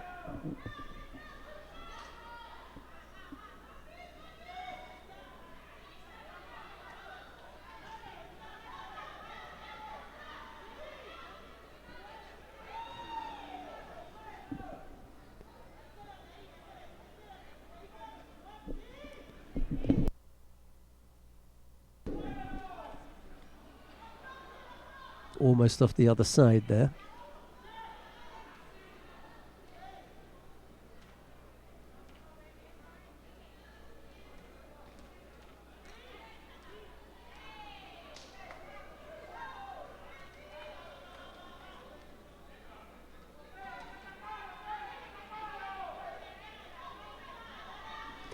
Let's see what Pineda has to offer up. Yeah, way too far away.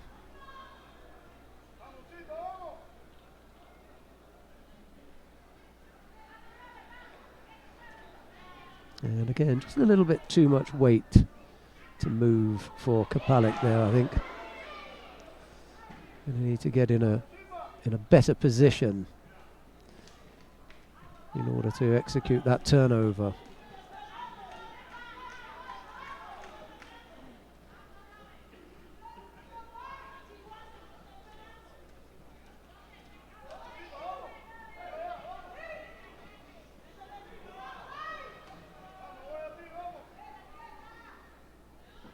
No, this is a little bit better now. Can work away on the arm. I wouldn't look for the turnover here so much. I'd look to free the arm up and just try and execute it from there.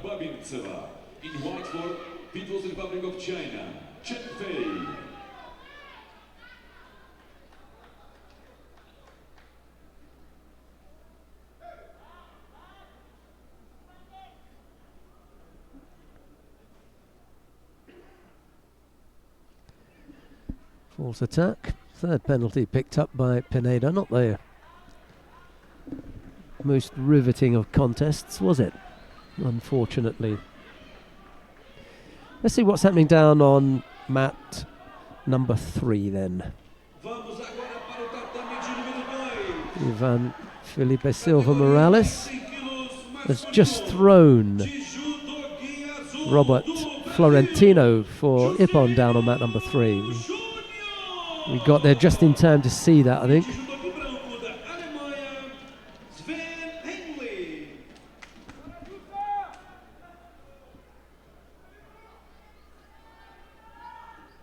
Ochigari, left-sided from Ivan Felipe Silva Morales. Well, we can stay here for this quarter-final between Nemanja Majdov of Serbia. He's up against Michail Ursula of Turkey. It's Majdov in the white judogi, Ursula in blue. 90 kilograms, tatami 3. In blue for Turkey, 2019 European Games winner, Michail Ursula. In white for Serbia, 2017 World Champion, Nemanja Majdov.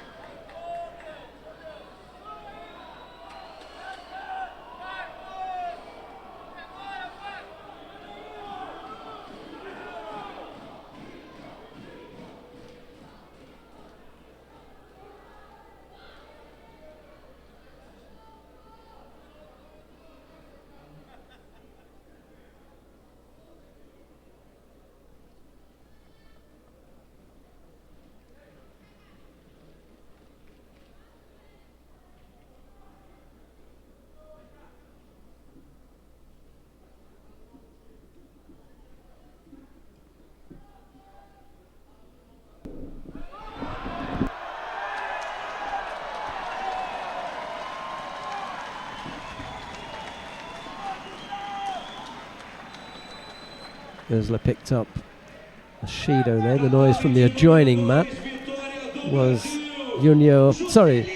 Juscelino Junior of Brazil overcoming Sven Heinler of Germany. Continuamos no tatame de número 2, categoria mais 100 quilos, de judogi azul do Brasil, Thiago Palmini, e de judogi branco da Rússia, Right, well, in preparation for an upcoming contest and in anticipation of someone that we may see in the next round, we're going to move to mat number 2. Inal Tasoyev of Russia faces Thiago Palmini of Brazil. It's Tasoyev in the white judogi, Palmini in blue. Round 2. I know there are other contests that are slightly further ahead. Oh, nice work. Pick up Wazari for that. Nice footwork from Tasoyev. Good Ashi Waza. Brought his man down for a score. So it's Tasoyev who leads by Wazari with 3.5 minutes left to go. Plenty of time.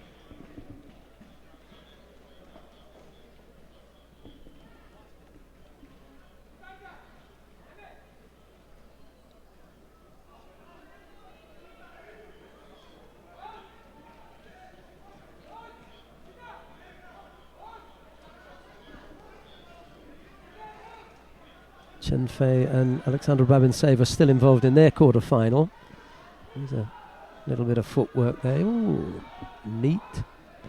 Nidan Kosodagari from Inal Tasoyev going around and taking the far leg. He takes both of them actually in the end. Yeah, yeah, that was lovely. Really neat.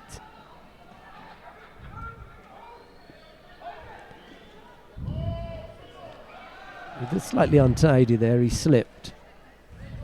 Well, that's the way to stop the Kataguruma entry, isn't it? Stop before it started. And then down on mat number 3, it's Maedov and Ursula. No score in that one. 2 penalties picked up by Ursula. He's struggling there. With plenty of time left on the clock. No, you're not going to catch Tasoyev with that. No.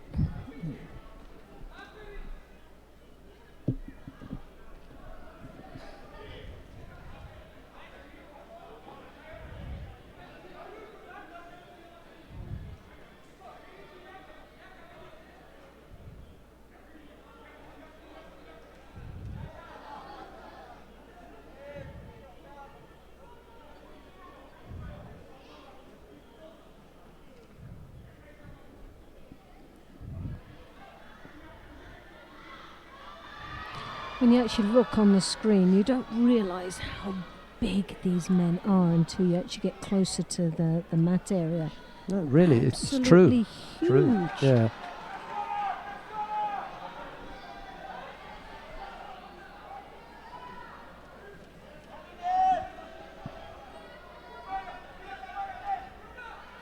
So, as you can see with that right hand just coming under, catching the lapel, uses as much as leveraging and undoing the block, but also keeping his opponent's hips at bay as well.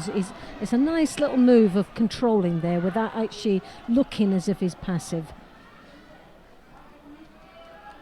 And it drops down on that side as well, which is That's nice. Good and work for a lovely. big man, isn't it? He worked. He so well, Yeah. doesn't he? So agile and very, very sharp when he does enter. And That now was Tasoyev. Good win there.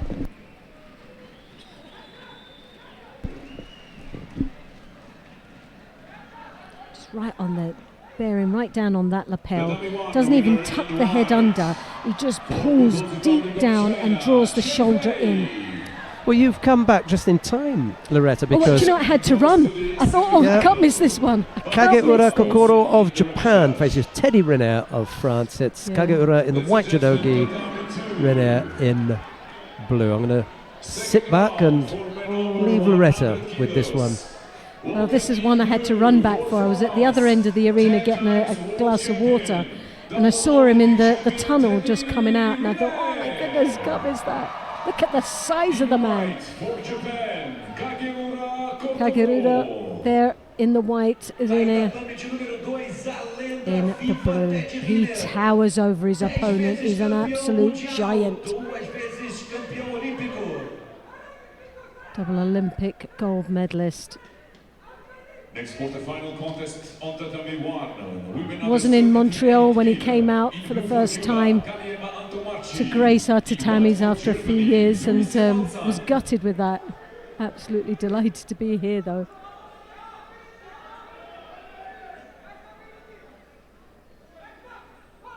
I wonder what Kageura thinks of all of this. He's thinking, I wish he hadn't come. He's only a young athlete, though, isn't he?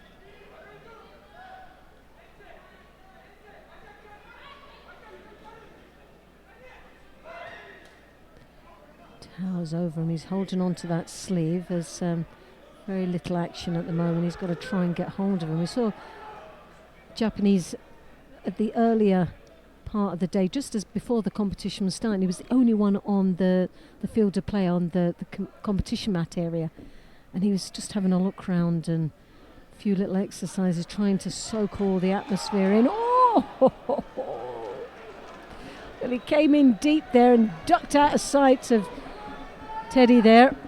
And he had to scramble over him and pull back to avoid getting taken over with that Cianagi. Rene picked up a penalty for passivity there as well.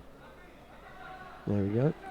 Rene coming round the back, and there's that Cianagi move, but yeah, he wanted the Sutemi, was it, but wasn't there. There's a degree of sharpness missing in that Sutemi Waza effort. Well, and this is what we're going to expect, really, and not so much that he's not going to be ready with the judo, but it's the sharpness in a competition, in a contest situation, where you get the tactics then coming into play rather than just a natural randori practice. So different to try and fight someone that maybe doesn't want to fight you. Time to put a score on the board now for Rene, especially with that penalty against him. You don't want a second. No.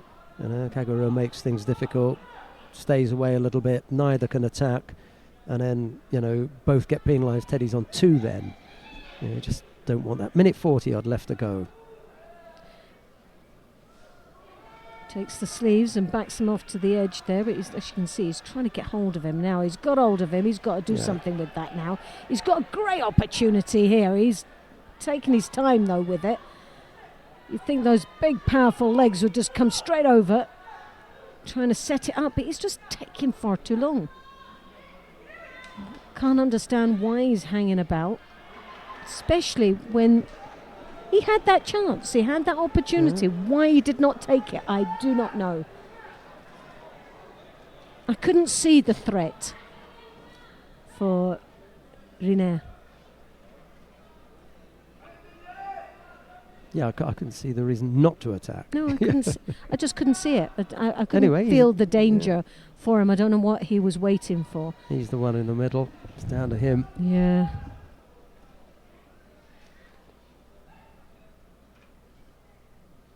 Into the last minute now. Kagura, oh yes! Oh, goodness. He managed to get off that well.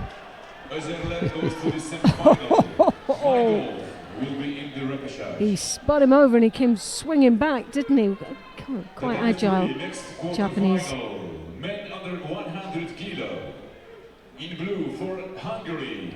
Oh, Kagura had one life taken away from him there. Kochi! Oh! Ooh. Oh, what a cracker! Beautiful Kochi Gari, but he didn't get the score. He just managed to no more to get off of that. Well, let's have a look at that. Beautiful Kochi. Oh, he just managed to get off it. Hey! Well, he knows now. He's had the warning. He's got to finish this off here. Yeah, that's just made him angry, I think. 15 seconds. Crikey. Is there that one big Haragoshi attack? I think Kagura, that was his chance. I really think that was his chance. I can't see. Oh. Uchimata there, well blocked by the shorter Japanese, and we're going to go into golden score. This is the that was left just coach. He just gets the lovely, elbow down there. Yeah, nice. Yeah, everything's going well in that. He just needed that sleeve grip, didn't he, to finish it? But took him really off by surprise. He comes over there. Now this is where he's got to use it. He's got to use it.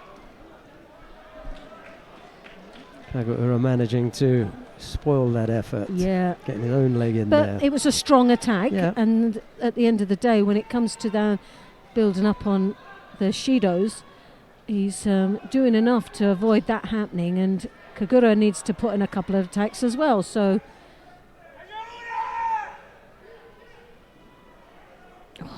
Just hitting a brick wall, that wasn't it, really? Goodness me, didn't even flinch. Oh dear.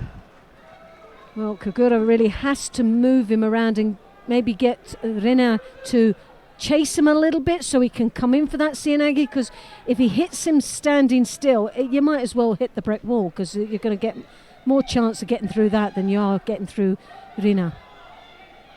Yeah, it was the change of direction that rattled Rina before. That high collar is danger. Kagura, he's got to get out of trouble. It's there. Oh. And that was, well, no, he landed on his bottom. He didn't land on his side, but he spun out of that. There was a chance of a score for Kagura. He sidestepped. Look. Nah, it wasn't a score. Everyone thinks it's a score. I'd have to laugh at that. I'm really sorry. Yeah. Not expecting, but you saw the coach looking for the Wazari, but he landed on it square on his bottom. Like you said earlier on, they're so desperate to see him lose that they'll be clutching at anything. That wasn't even a straw to clutch at. Yeah, go on, yes, Sumigashi almost.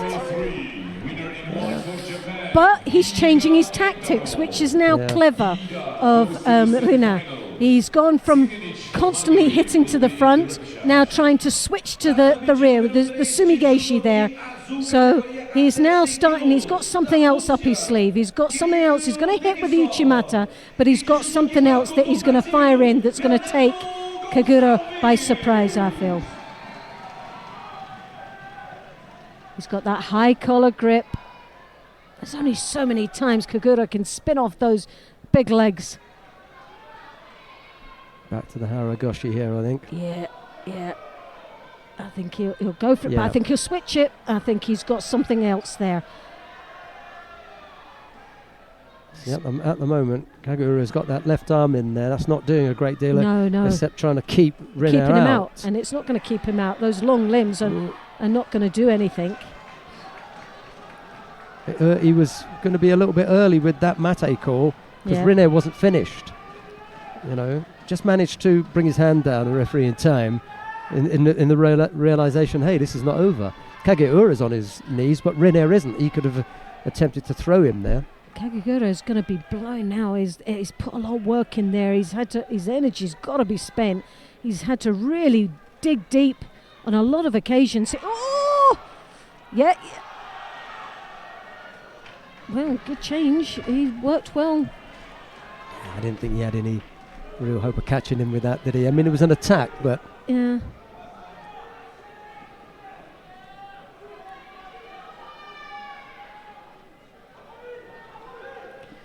I think the Uchimata, the Haragoshi from Rina is still there. If he can get control of that left arm, he's got to get that out of the way. Kagura reaches up there, but it comes down there, and that's got to get him here. Close. That was very, very close. Just as close as the Kochi. Yeah, now. Yeah, that was a 50-50 now. That's one each. Yeah. See it from a different angle, hopefully. Yeah. Now. Yeah, fine. 50-50 there. Oh, this has turned out to be a fabulous match. And in a way, it's a good one for a blowout for Rina. He really is getting a good testing here, and he'll be wanting that as well. Slightly untidy with that one, but he gets another attack in. Yeah. He looks threatening all the time, doesn't he? I was just going to say, could just be the time for a passivity penalty to Kagura. I'd have given it one more cycle, a couple of attacks from Rina, but I'd have given it one more go for Kagura. And he looks rough here, though. Oh gosh, yeah. No. Rina was just a little bit untidy. If he'd stayed on his feet. Yeah, he collapsed on that, didn't he, as he went down? Which I think took away from the threat. Kagura just dropping there. He dropped outside, but he made it looks okay because Rina collapsed as well. Coming up to 4 minutes of golden score here. Yeah, he's not got it now. That was a switch there. That was good. But the two attacks there, you saw, like you said earlier, hit the brick wall not once but twice. He's got this block now, hasn't he, Renier? Yeah, I think he's got this sorted. Yeah. When you've got that much size and weight as an advantage, it's what is going to get him in the Osakomi, I think. He'll leave that. No. He fancies taking him standing up now. I think he's beginning to feel, I've seen this threat. I can feel at the end of my hands the power isn't there to threaten me any longer, nor is the speed, so he's not going to catch me unawares. I've got to step in here and finish this off now. Well, this has been a test for Irina's sort of lung capacity, hasn't it? And he's got definitely a massive tank there. He's digging in deep. His condition is great to be able to go as long as he has done and still look very threatening right from the beginning to the end now. And it's the Uchimata. Unlike Kageura, he's starting to look tired. He's starting to not be as dangerous and have the same opportunities. And I think if he catches him with those big legs again, I can't see him being able to react as quickly as he has done in the past. I'm not sure why the French coach is so angry. Your man has just attacked Kageura. He's got to defend himself. You know, there's nothing overly defensive about that. He didn't start defending until he was attacked. So that's legitimate defense. And a little bit excited there.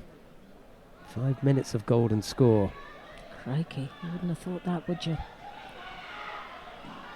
The danger is the feet, though, for Rene. He's got to watch his feet. But he's getting his head caught up there, the Japanese, and this is going to be a chance here. Yeah. Yes! Oh, just again, he misses out. It's just the hands that are missing, you know. Just that little bit of turn. A little bit of pulling action. He needs to put... You see, he pulls it into his chest and rather than pulls it out. If he pulls it out, he's going to get much more leverage, and as the shoulders start to turn, his opponent's going to go with him. But what he's doing is he's pulling, but he's pulling towards him. And it's just a fine tweaking that he's got to do there. Just a very small tweak of that. Whenever you see the athlete get a hand down onto the tatami to stop himself from going over, you know that control has been lost. He keeps hold of that. Kageura goes over.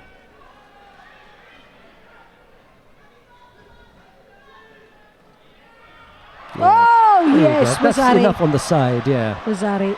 It's good enough for Rosari. Yeah, they've not given it, but... I think it is good enough. They'll have another look. Yeah, I thought it was. I think that's good enough this time. Let's have a look. Yes. Yeah, I think it is. I mean, we can't see where the arm is on that side. I think it is. I can't see, but that looked good enough for me. Big Harai, beautifully. But again, he had no hands on him. He lost control. He lost all control on that. And they have given Wazari. Yeah. We don't have the view from the other side, but from what I could see from here, that looked good enough for me. If the landing didn't go on the elbow, if the elbow was, tucked in, then yeah.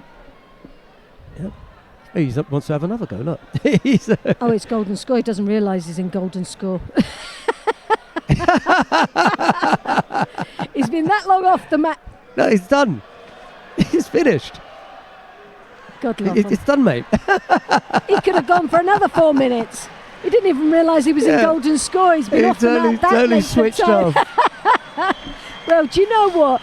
Full credit to the man. Full credit. He dug in deep and he just persevered. He just kept going. But he always looked threatening right from the beginning to the end. But let's see some of the highlight there. Look at this. That big leg coming over the top. Whoa, what a flying lesson he took. And again, as you can see, that left hand wasn't even on. He lost control. So he's got to work on that left hand staying in, because that's what he's missing. And he could have had this over and done with a long time before that. Well, from one former world champion, because Teddy is a former world champion, to another former world champion. This time, Nicolas Sherazadishvili of Spain faces Nicolas Mungai of Italy. Sherazadishvili in the white judogi, Mungai in blue. We will be seeing Teddy again because he's gone into the quarterfinal. That's right. He's up against Tasoyev.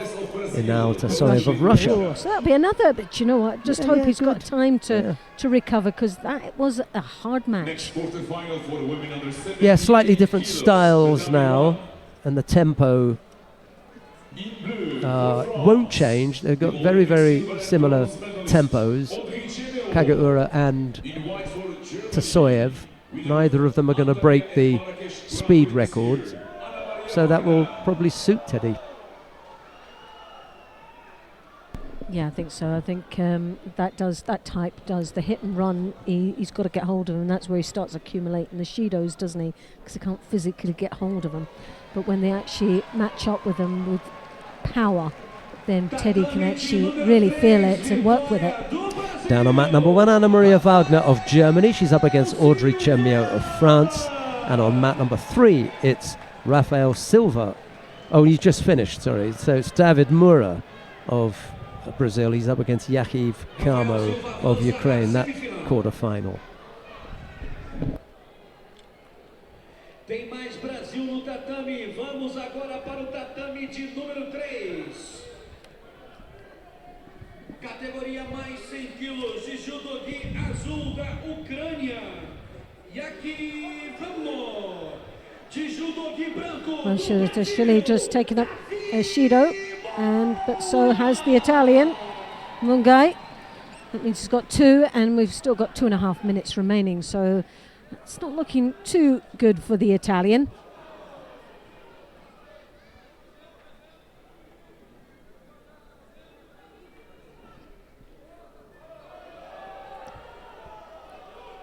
Spaniard trying to get that right arm deep over the back, and you can see he's got that height advantage, and he definitely uses it to his advantage there. He uses those long legs, comes in with that uchimata when he gets an opportunity, and there you see him on guy. You don't want to play. That's so obvious. He's just not come here to play, he's come here to spoil, and I think he's going to be out very quickly with another shido. And there you have it. Mungai, wrong tactics for this contest, and Shedadishvili goes into the semi-final, but Mungai will go into the repechage, so he'll get another opportunity to battle away for a medal and a place on that podium.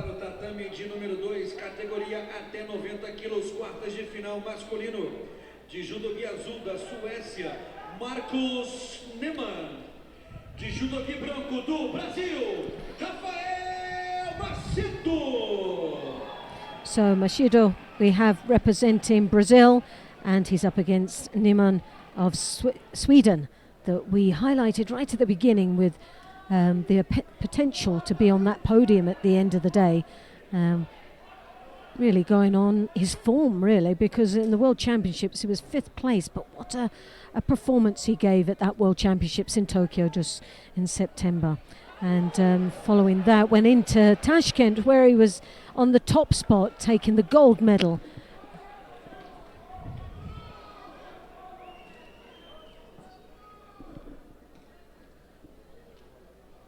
But the way the Brazilians have been going, this will be a great opportunity to get one of their athletes again through with a chance of a medal. Or a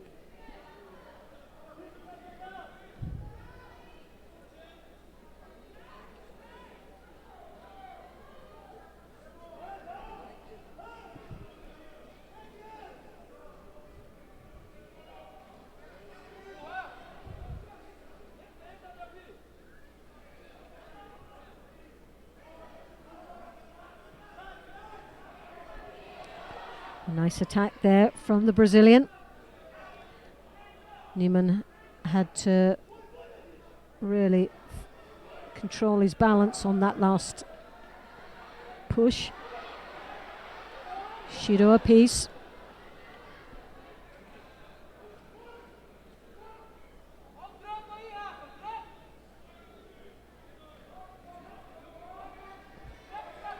The winner of this will meet Shirazdashvili in that semi-final.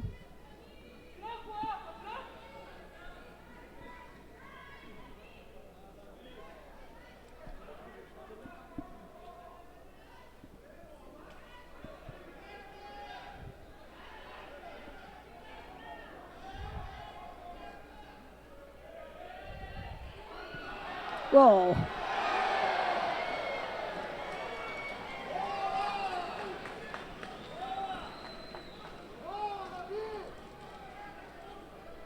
Oh, you can hear a lot of noise in the background while this is going on, so obviously something important's happening.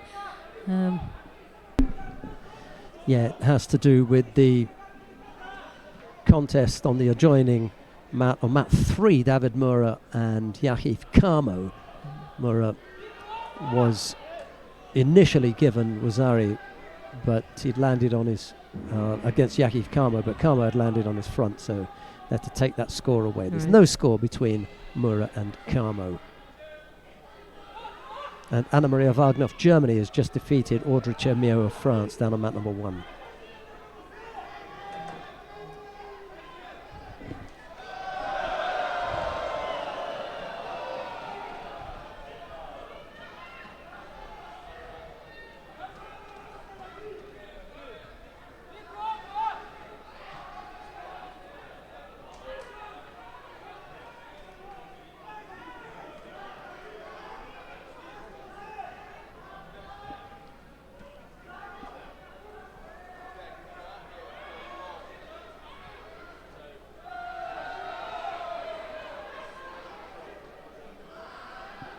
Newman with the left hand on the lapel there, defending, but really defending, and that's all he's doing. And he's already got 2 Shidos, so he really has to change the game plan here. He's looking very predictable, and we're just coming in the last minute of this quarterfinal contest. And he seems to be just playing into the hands of the Brazilian.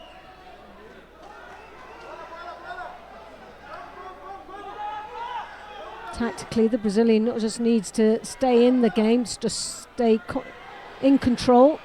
Spins through for a Cianagi. But Neiman good in the Niwaza. Turns him over. Almost gets the Osakomi, but he hasn't come out of the woods yet. He's still in there. And he's still working away. And I think he's got him this time. Yes, there's the Osakomi, but it's broken again. Traps the legs. Oh, there was a chance for him.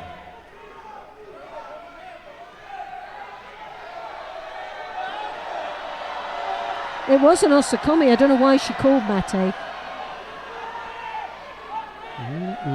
That was a bit of an error there. Yeah.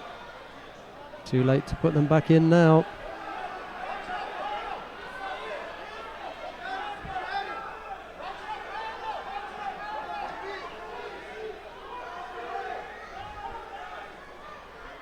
Oh dear. No.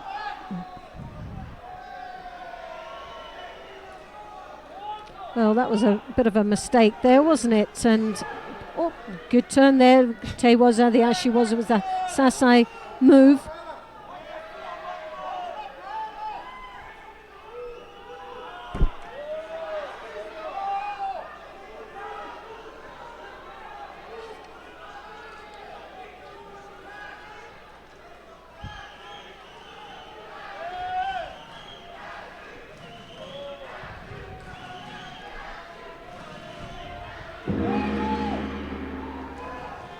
Needed some golden score. Sort this one out. Well, Neiman now has come back into play. He really has pushed hard to be a contender in that semi-final, but he still has the 2 Shidos against him, so he cannot afford to make any mistakes or even back on this. Now David Mura has come up with Wazari in the golden score period to see off the challenge of Yahif Kamo. Kamo goes down into the repechage, Mura into the semi-final. Well, that means that he'll be up against teammate Silver in that semi-final. Tatame de número 3, vitória do Brasil, Davi Moura!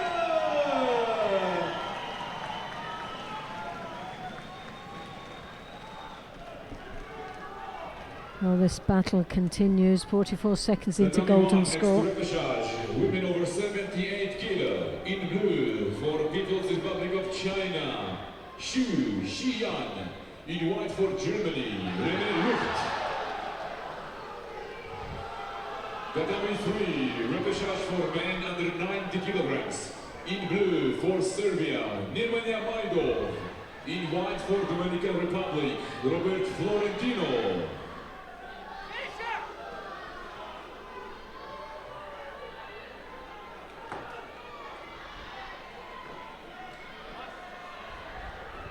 That's it now. He had him in the Osaikomi earlier and got out. He just had to work for another 2 minutes to get this one. That was the danger all the time. Yeah.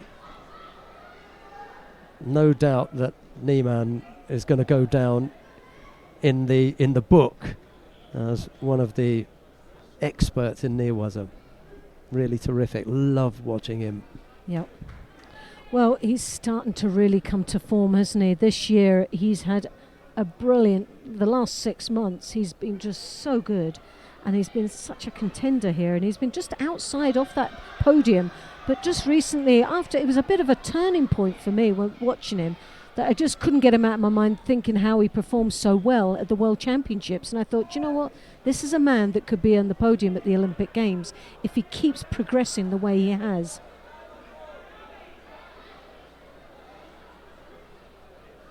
Category 2, winner in blue, representing Sweden, Marcus Nyman. Into the semi-final. Goes to the semi-final. Hope he's got some energy left. Brazil, Well, he'll need it. Goes to the repechage.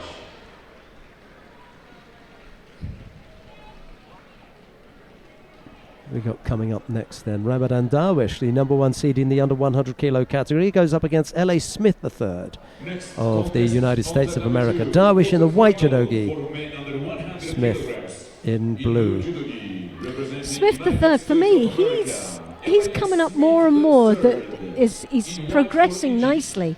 He's actually getting better. I feel that he's really pushing hard some of these top seeds. Where before he just seemed to be making so many silly errors along the way on the World Tour.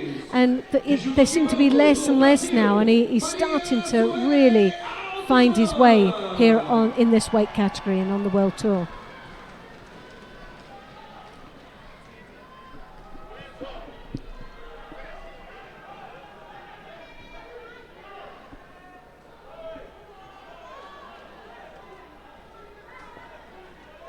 Darwish, left hand on the lapel. He's a big man, isn't he? The Uchimata, look at, all he needed was that little bit of a pulling action on that sleeve, and he would have had his opponent over on his back. Oh, problems here. But the Sangaku, and he looks like he's all that effort for nothing at the end. Oh, he's worked on the arm. Arm locked him. I didn't see that. Did he get the... Yeah. Oh, he got the submission. Yeah. I'm too busy looking at the Sangaku. Well, that was a sneaky little one, wasn't it?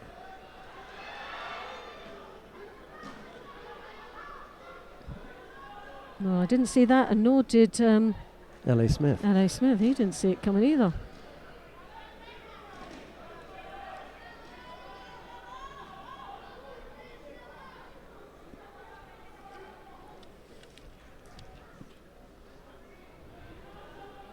Yeah, slightly unusual execution. Yeah, but it was effective. I'd like to see that again to see what actually happened there.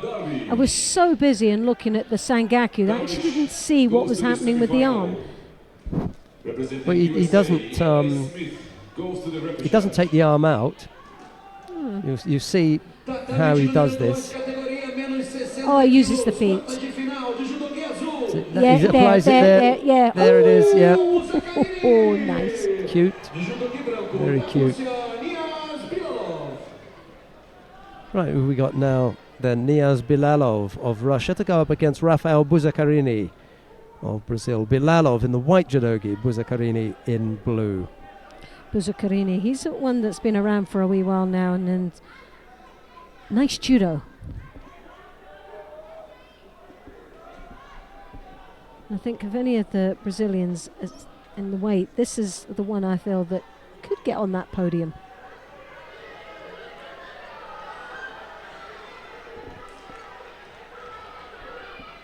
Works his opponent to the edge of the contest area and drags him down to his feet. Right onto his knees there. Just totally punishes him there.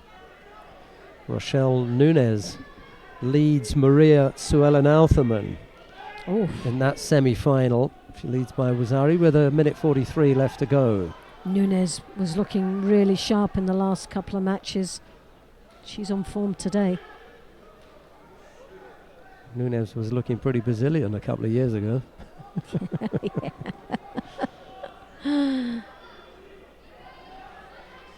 That's not going to go down very well here, is it? Nope. If Rochelle Nunez comes back to beat their number one. Yeah.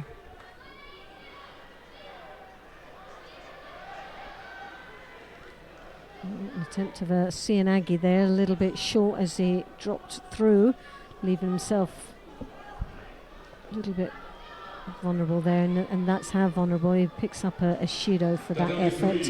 Nemanja Majdov has won his repechage contest in the under 90 kilo category down on mat number 3. He goes into the bronze medal contest. The former world champion and this year world bronze medalist.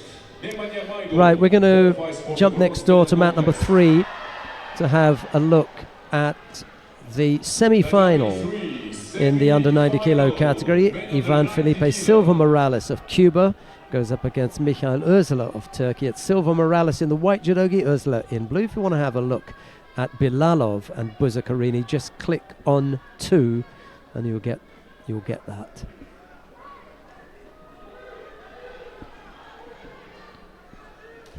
Well, Ursula was one of the ones that I highlighted at the beginning of the day that I thought had a real chance. Someone that's on form at the moment, really pushing this weight category. At the European Games was the gold medalist this year, and also on home soil took the gold medal in Antalya.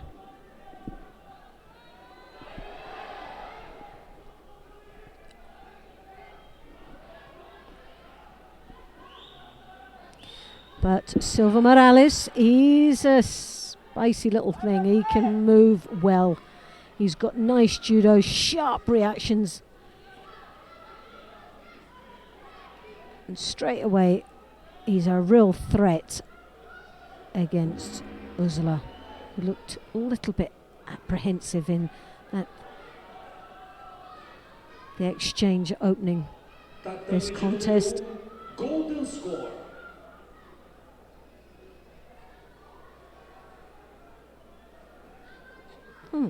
Right, well, they took off a Shido to give it to the other side, so Silva Morales now trails with a Shido. He's got the high collar grip.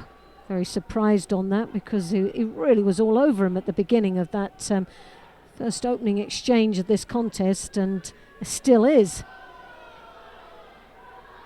Ursula really hasn't even got started, and yeah, now he gets his Shido.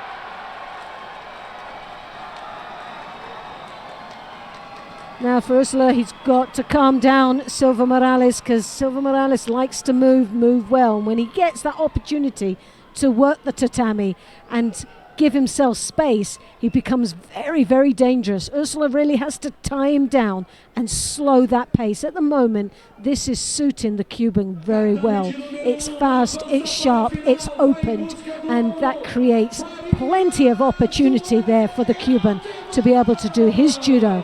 Unlike Ursula, he wants to just get hold of him and tie it all up and get up close and personal with him.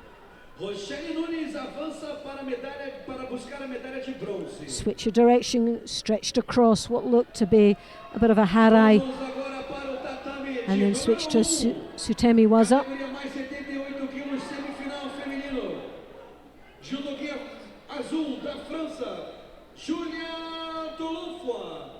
Judogi branco do Brasil, Beatriz Souza.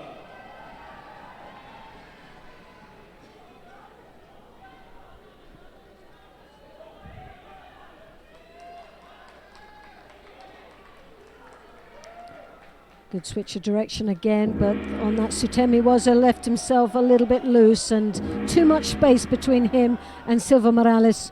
But a second Shido goes to Silva Morales because he really hasn't had an opportunity to put a few, although he's been quite fast and open and threatening. He hasn't actually put an attack in yet, so he's looking busy doing nothing at this moment.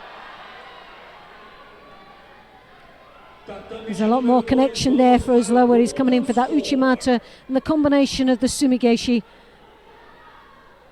The Uchimata works really well, but at the moment the Sutemi Waza is still needing to be adjusted.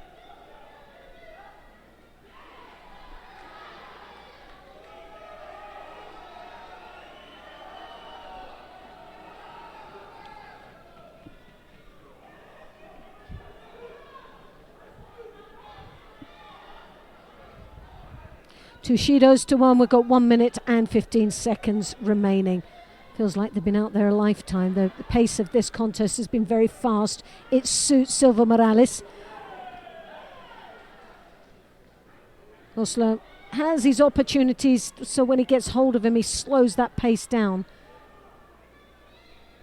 But it's trying to get hold of Silva Morales is the problem.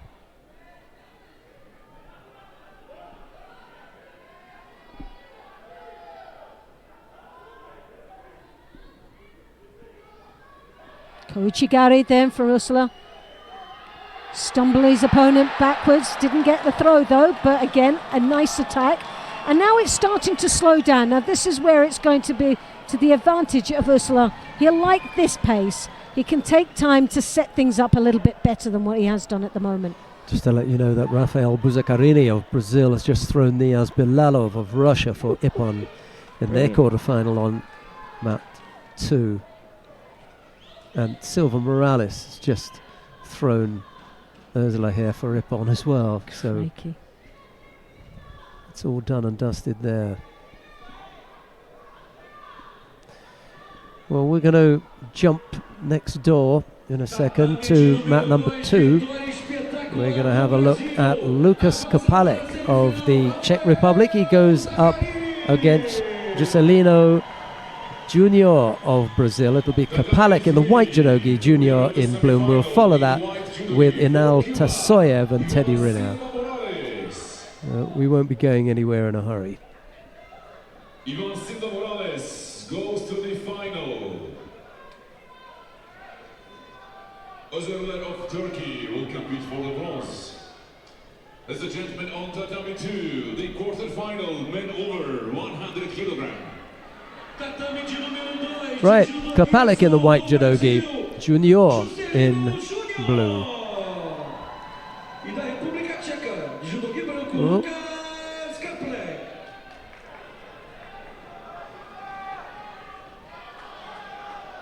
Tatame de número 3, de judogi azul do Brasil, Leonardo Gonçalves. E de judogi branco da Hungria, Miklo Sirinic.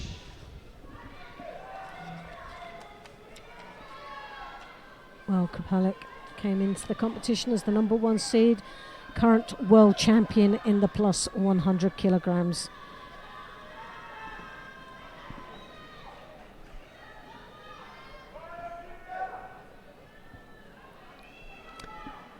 Funny, isn't it? You know, that he should be world and Olympic champion at the moment, but in different weights. Yes, that's right. Yeah, Olympic champion in the lower weight and the world champion in the higher weight. But if we get those two together, both world and Olympic champions will come clashing together, hopefully. Still a couple of matches, well, one more match to get over, and Kopalek, you can see, he left himself a little bit open there for that Oso Tagari, and the Brazilians are so dangerous because they have the ability to throw. They've got nice judo, and like you said about the statistics over the years of the year of Grand Slams, Grand Prix, they got 10 medals, and here alone it's 14 so far, and there's guaranteed a few more today.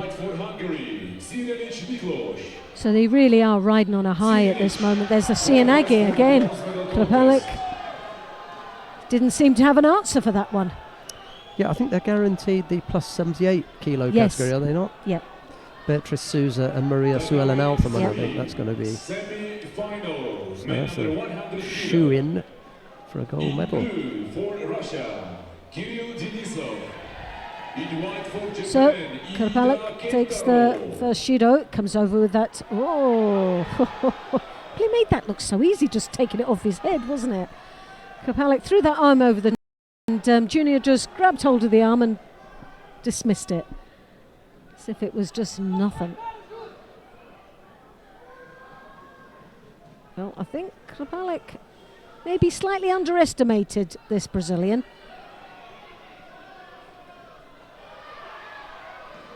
Now this is where he's dangerous, is when he gets him in the Niwaza. Krapalik sharp in the ground, and the Brazilian, that's somewhere he doesn't really want to go, is into the Niwaza. I think if I was him, I'd avoid that. Crowd don't like that because of where the score took place.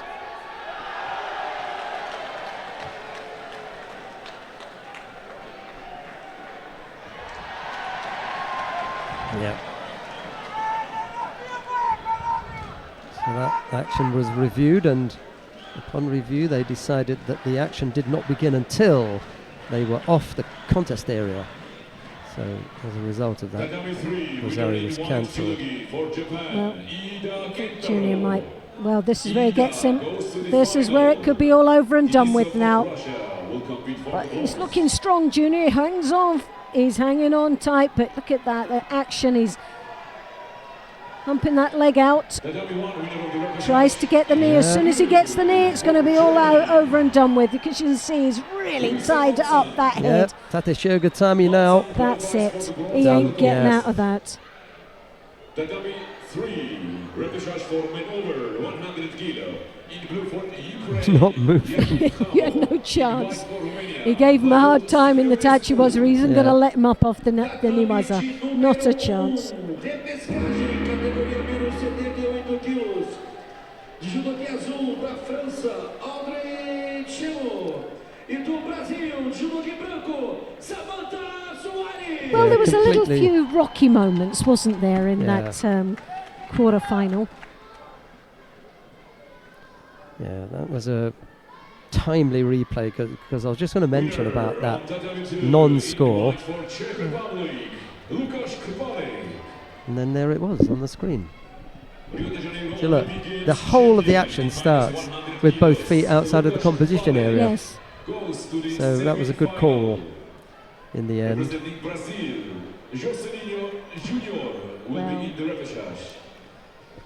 Well, we're just hoping that Rina has had plenty of time to recover after that last match. Because here he is. Because here he is now. Inal Tasoyev of Russia faces Teddy Riner of Francis Tasoyev, and the white judogi Riner in blue. This for a place in the semi-final. Lucas Krapalik awaits the winner of this one then. Well, Tasoyev. Riner will be wanting to finish this one, I think, very quickly. I don't think he'll want another grueling match.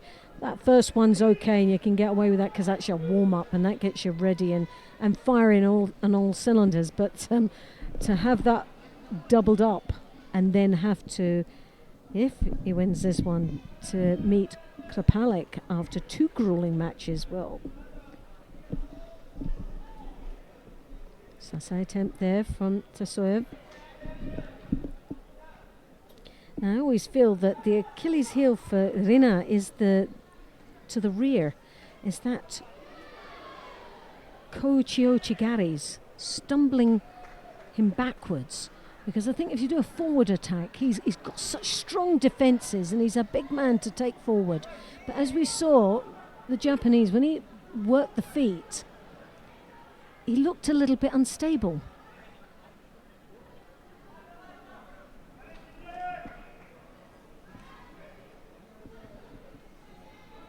Tasoyev was the fighter who picked up the penalty there. No, they've taken it away. Yeah.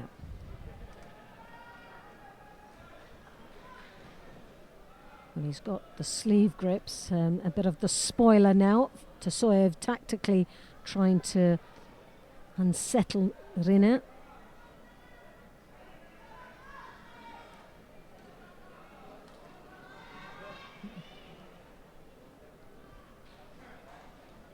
Rina desperately trying to get that arm over the top, and Tasoyev knows tactically by keeping the hands down, he's got maybe more of a chance in this contest tactically to avoid being thrown with those big harais that he's become so famous for.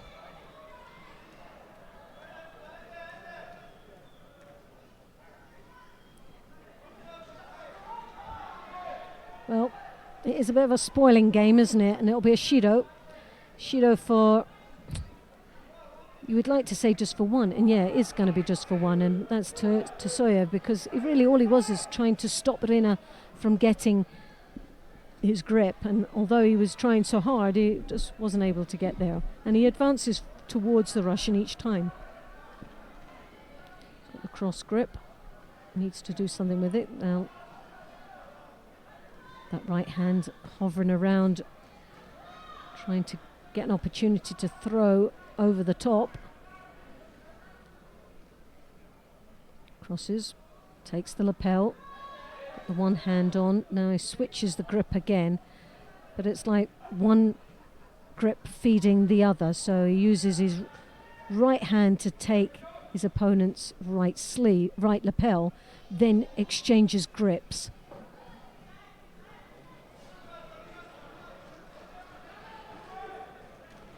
Well, maybe one each this time. Yep.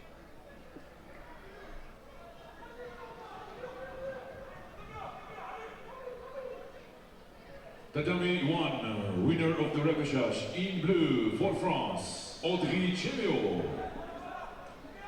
Oh, Sota! Oh, yes! That's it. You know, that could be Ippon, to be honest. Yes, yeah. Again, it's away from the referee, so there's no fault there. I think they'll just have another look at that. That's away from him. He can't see that. But I think you're right. That could have almost been Ippon, I think.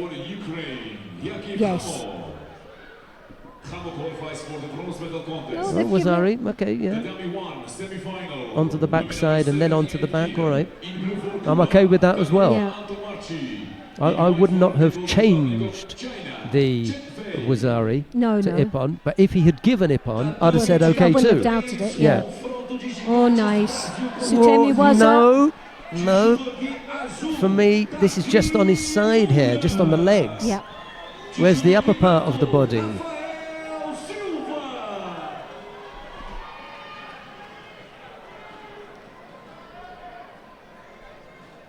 I think they're going to review this one as well. Yep, they're going to let that one go. But again, a change of tactics. Yeah, that's... Teddy Riner was... But Riner was in the action. Surely Riner was involved in the action. Well, they have put it on your side, Tasoyev, so there's no need to argue. They've put it on your side. Yeah. I know, he was already in there. It was an Ouchigari, there. It was the Ouchigari. Yeah. It was Riner that was trying to react, but they're taking it off. Well, I thought the action was there. I like that for an Ouchigari. So did I.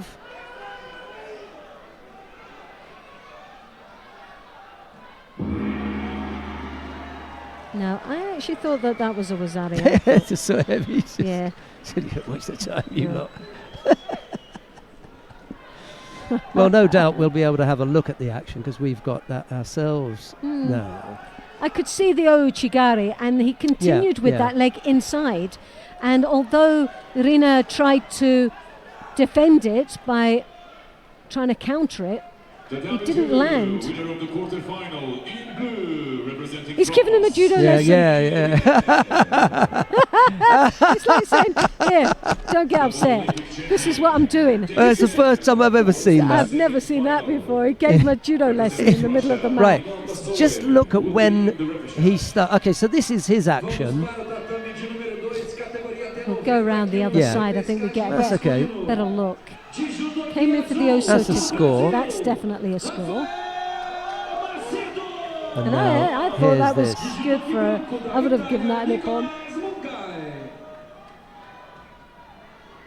And that was the one that was taken away. Yeah. You see, he's already in the look at Teddy's arm.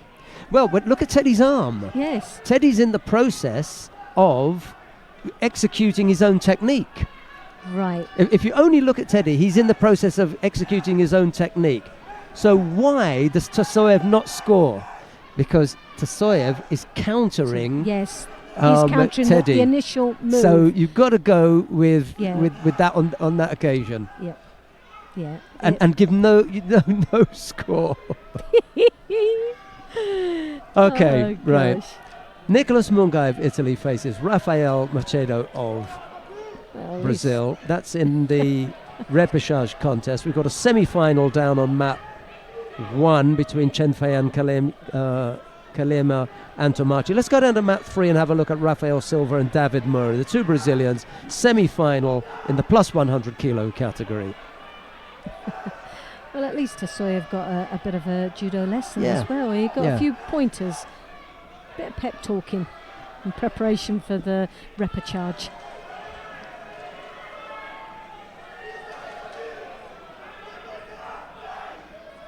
Now,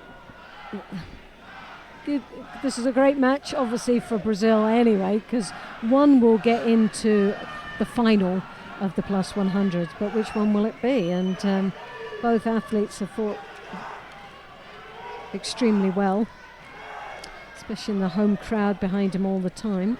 With Teddy and Tasoyev attacking at the same time, I'd have to look at the replay actually, just to clarify the wording that they're going to use on it. I'll do it now whilst we're watching Mura, Rafael Silva and David Mura. No score yet, 2 penalties picked up by Rafael Silva.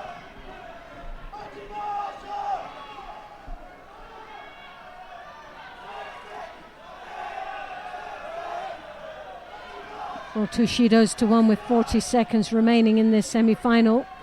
The winner of this will have to wait a little bit longer to see who they'll be up against in the top half of the draw between Krpelik and Arena.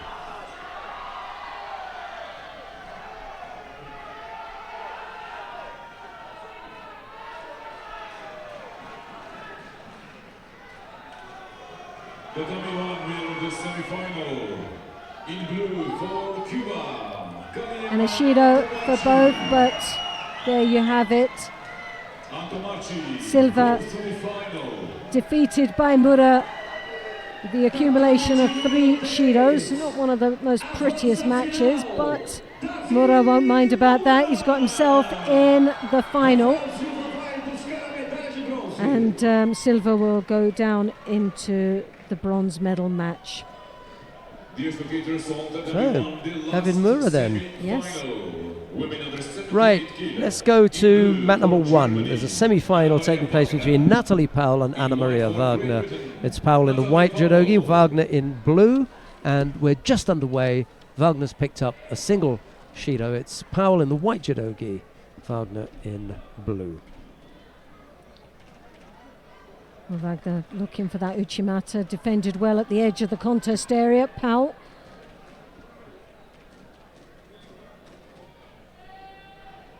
Advances towards, but still allowing that right hand to come over the back, which is always dangerous. But Powell, she's strong, and what she is looking for is the counter as well. So maybe she just feels that little bit more comfortable with that arm so deep on the back, but I think she's got to be careful. Wagner off the lapel. Powell comes over, traps that arm, goes for the sleeve grip, defends on the edge of the contest area, rides the Uchimata, seems to be able to defend it so much, but what Powell needs to do is put a couple of attacks in herself. She's actually been waiting, playing a bit of a waiting game, and she'll pick up a Shido. So it evens it up now, Shido apiece. Powell advances once more. Comes round the back, tries to set up her opponent, really tries to look for the counter. Wagner comes in, but she knows that there is that danger, and whether she wants to push it that little bit deeper for the Uchimata.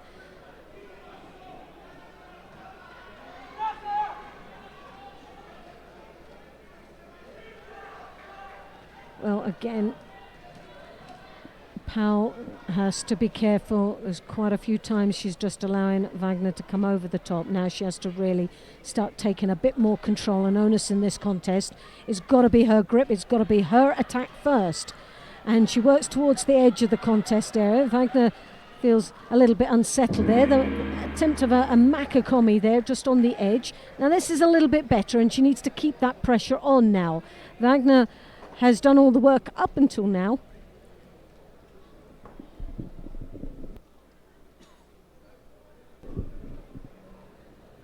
And Wagner needing to tidy up her gi a little bit, which will give Powell that opportunity to compose herself, have a little think of the next action. And well, you just love her style. He's saying you've just got to keep an eye on her because she's going to get you if you keep doing your belt. It's taking too long.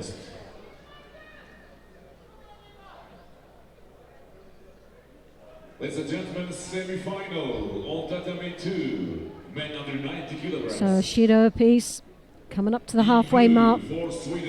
Powell throws that arm high this time, tries to come in the inside, has the sleeve, needs to take, she needs to initiate the first move. Oh, gets caught with the Ouchigari. Now she's got to be careful there. That was a nice switch of direction for the first time for Wagner. She was going forward all the time with Uchimata, and she was threatening that. And then she had a little switch from the Uchimata to the Ouchigari. So that was a nice combination, and Powell has to be very careful on that. And the referee looking at both of them very carefully because he knows that it's like as soon as the gates open, these are like balls out of China shop. They just fly at each other. But Powell picks up a second Judo. Now she has to be first. She has to initiate the next move. She has to fight this contest that's going to suit her. Nope. Yeah, she's going to try it. You can see that's what she's looking for. But while she's doing that, she's allowing the first initiation being done by Wagner. Each time Wagner's getting in first, and it cannot be that way anymore. She's got two Judos, one more result. There's the Uchimata. Oh, she's getting close. A switch of direction, and that's a good attack for Powell.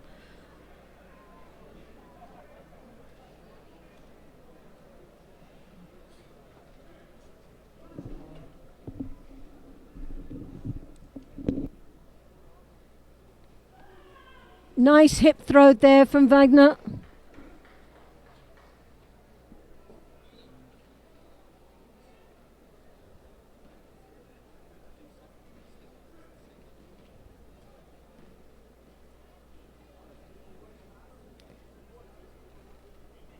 Powell coming round the back, the cross grip, digs in deep in the Niwaza. Now looks for the shimiwaza. I'm not quite sure how effective it is. From this angle, we don't really have a good view.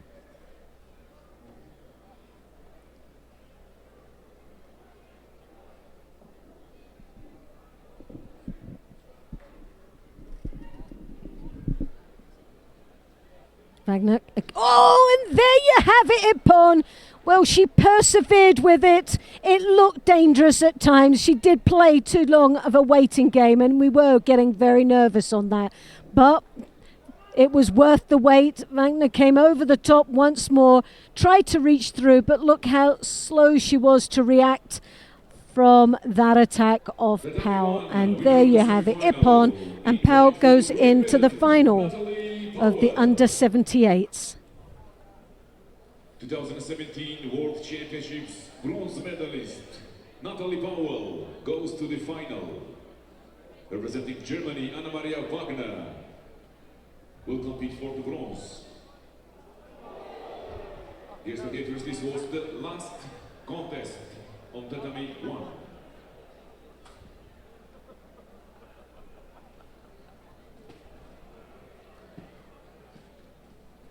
That tech guy is really funny here. he turned round to me and he signalled like mat 2. So I looked up at mat number 1 and I know there's no more judo up there. So I said, no, mat 1. And he said, no. I said, okay, mat 3, because I know there's no more judo down there. And he looked at me like, you're stupid, aren't you? It's all fun. All good fun. Mat 2, it's the only place that we've got any judo now. Nicholas Sherazadishvili of Spain and Marcus Niemann of Sweden. We've got L.A. Smith III and Niaz Bilalov after that, but you don't have to go anywhere because you know that we've got more judo for you. It's the one you've been waiting for. I know. It's that time. Might be able to show the little clip again. Eh? You know, just before he goes on. Yeah, that's not fair. Should you do that again? That's been biased. Yeah, we got no, not really. I mean, 30 seconds. Yes. Might be nice just to slip that one in there. Half a minute left to go. 2 penalties picked up by Marcus. Nicholas is just got the 1. I suppose I should refer to them by their surnames. Niemann and Sherazadishvili.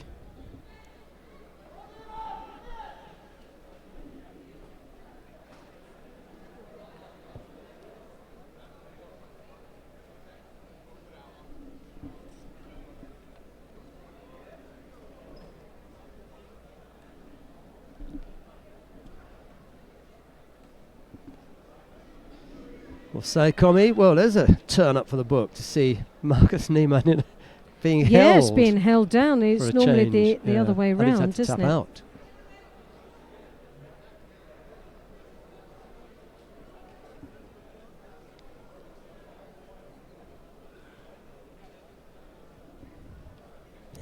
Yeah. You know something? After the quarter-final, he'd had his hands full, hadn't he, with Machado. That really wore him down. That took a lot out of him. Mind you, he doesn't have to go into the repechage. He goes straight down for the bronze medal contest. It is now 22-3. We don't come back until 4 o'clock at the earliest, so he's got a while. He's got an hour and a half to, get himself back in shape. Right, L.A. Smith III up against Niaz Bilalov. It's Smith of the United States of America in the white judogi, Bilalov of Russia in blue. In white for USA, L.A. Smith III.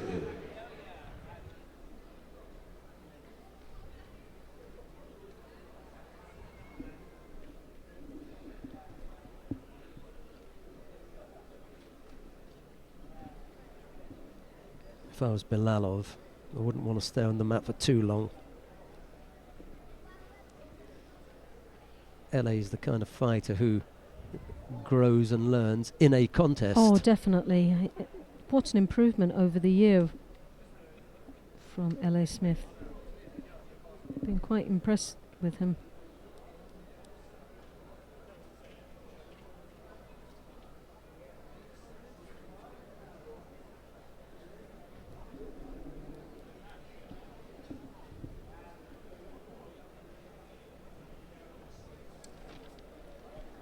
Oh, going to have to look out there. Across the face, so... Oh. That was painful.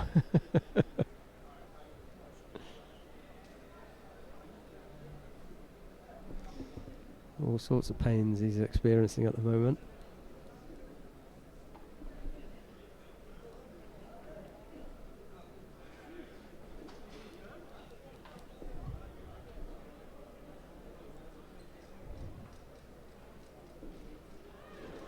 Yeah, he's gone now.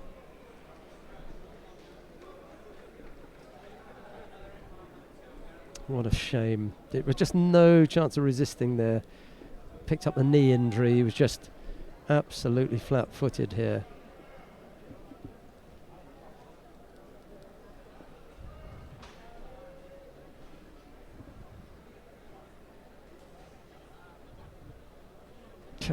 It's not what Smith needs, to be honest. He could just have done with getting off the mat here because his knee's really hurting. They've cancelled the Ippon and given Wazari. Would have been better to have saved him any pain.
Well, Belalov there takes the win and her place in the bronze medal match against Denisov a little bit later on.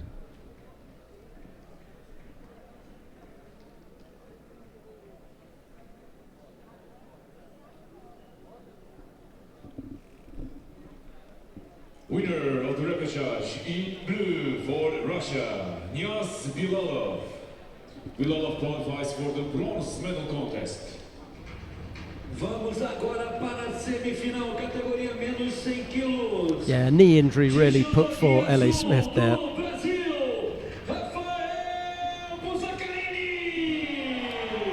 Semi-final in the under 100 kilo category. Ramadan Darwish, the number 1 seed from Egypt, is up against Rafael Buzakarini of Brazil. It'll be Darwish in the white judogi, Buzakarini in blue.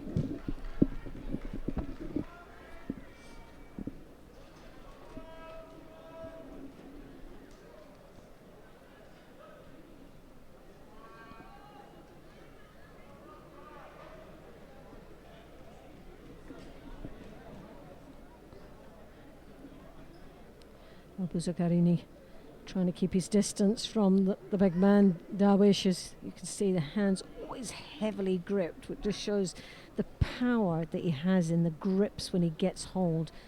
And as you can see once more, that left hand on the lapel of the Brazilian. He brings it up to the collar, comes in for the Uchimata.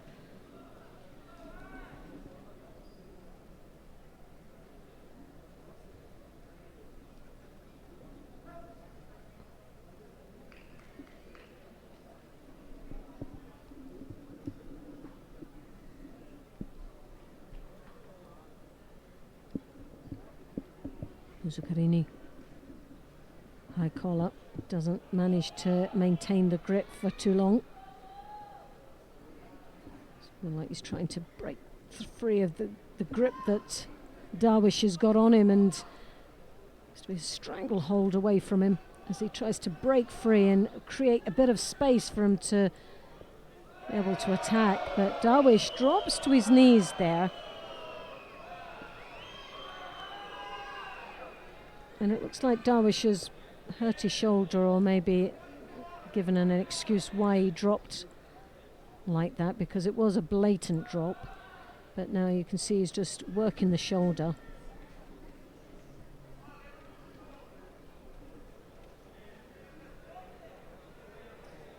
Well, he's got some movement in it. Yeah. And yeah, Force the referee never forgot about the move. Yeah, though. yeah. Might have a sore shoulder, but he did blatantly drop there.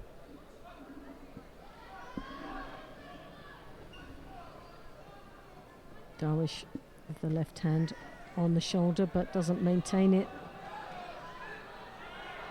Buzakarini coming in, ruffling up a bit, using his feet, trying to create a bit of a space there.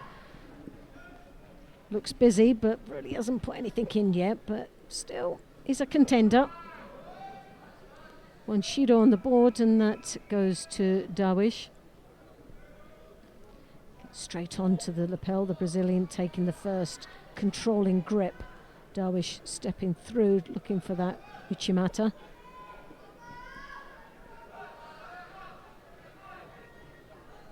Buzakarini has got to be careful having the two hands on him now, and Darwish is very strong, and he's such an upright athlete that generates a lot of power from that sort of standing still situation. The Brazilian comes in with a Cianagi. Once more, Darwish flinches slightly, again holding that shoulder, picks up his second Judo, this time for not engaging in the contest. So the Brazilian doing enough work to make his opponent look passive.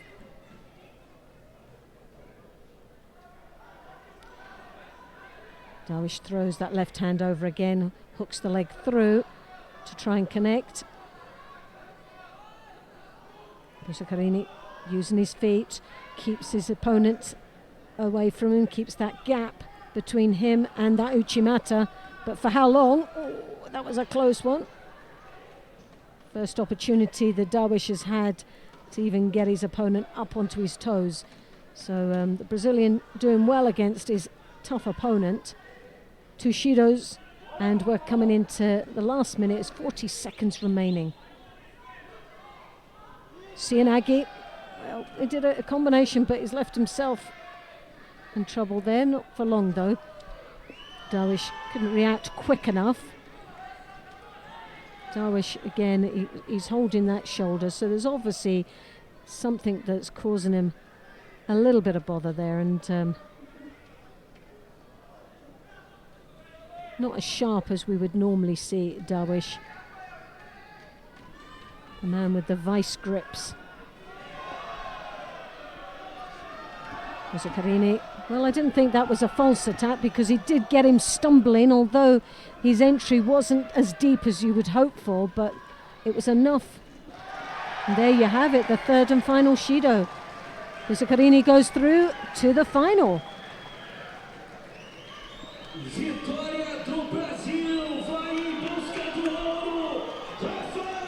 And another guaranteed medal for Brazil.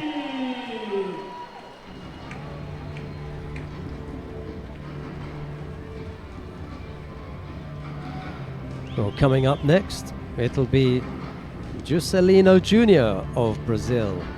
He'll be up against Inal Tasoyev of Russia. It'll be Junior in the white janogi, Tasoyev in blue. Repechage contest in the plus 100 kilo category.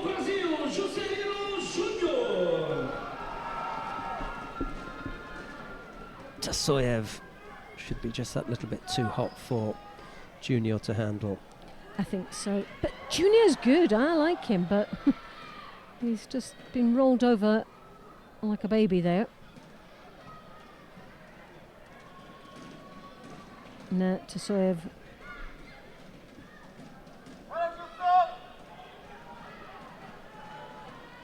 Well, Junior came in for that Ouchigari and then thought twice about it, and as he thought twice about it, he was already going halfway over from Tasoyev's counter-attack.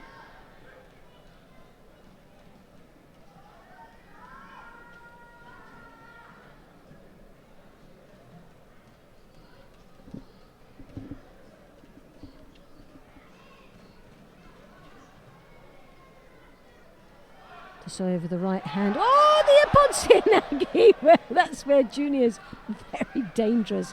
He paused for a second to get a second wind, and there Junior flew in with that Cianagi and caught him cold. Just didn't get enough time to finish him off, but great entry for the Brazilian. Tasoyev coming over the back there, hooks him with the Ouchigari. Oh! Hey! Well, Tasoyev has had a couple of rocky moments here in the last 30 seconds. He might be a Wazari up, but he's definitely not winning this match yet. Still got plenty of time, 2 minutes 40 seconds. The hips come in, oh, and there you have it. Lovely finish. Crowd silencer. Wow. That was just like, that was just who turned off the volume. Well, I don't know why we didn't have that result earlier on. Antamachi over Chen Fei it was. Antamachi's in the final against Natalie Powell. Did you manage to find it? No. I didn't. Yeah, I was trying to find it and I couldn't. Well, it was. Chen Fei will face Audrey Chemio in the repechage, and it'll be Maltzan and Wagner to go head-to-head. Chemio will face Chen Fei in that bronze medal contest. Chen Fei. Right then, last contest of the preliminaries, the last of the semi-finals in the plus 100 kilo category. Lukas Kopalek of the Czech Republic faces Teddy Riner of France. It's Kopalek in the white judogi, Riner in blue. Take your pick. Well, I've been looking forward to this all day.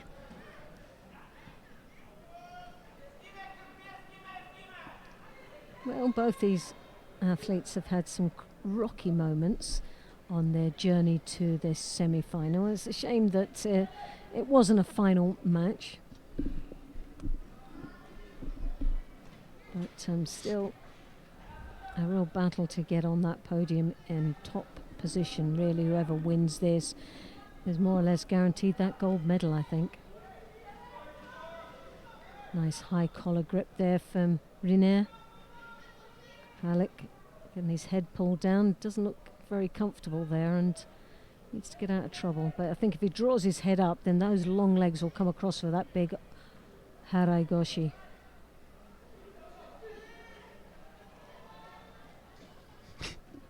Still laughing at Rene giving lesson. Explanation as to why he hadn't scored. A video analysis. Feedback. Yeah, well, you know, if you'd have done this. It was a technical feedback session, that? Wasn't it? Yeah. High collar grip. He's drawing the gi over the top of Kripalek's head, and Kripalek really has disengaged in this first half of the contest. He'll pick up a Shido for that, I think.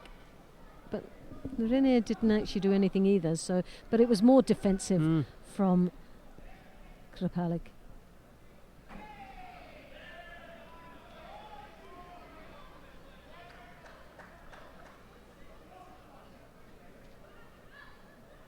It's always hard. Their arms are like rubber at the moment. The lactic acid that's building up in those forearms, and they're asking to put the gi on properly. Just barely bring the hands up. Rina in the inside. Right hand trapping the left side of Kripalek. Shows the hips. Kripalek was there ready to try and get around those hips. Rene weighed in at 33 kilos heavier. Really? Than Kripalek, yeah. Oh, crikey. 116, 149. That is a fair bit of weight, isn't it, of an advantage to Rene. Uchimata, oh yes! Now, I think after the last time they fought in Montreal, I think really what Rene is wanting is to silence the doubters, really, aren't they? Because it was such a close match, the way that went, that he'll be wanting to really be a convincing win. And I think that convincing win for either one of them, I think, is important now here, this stage of the year.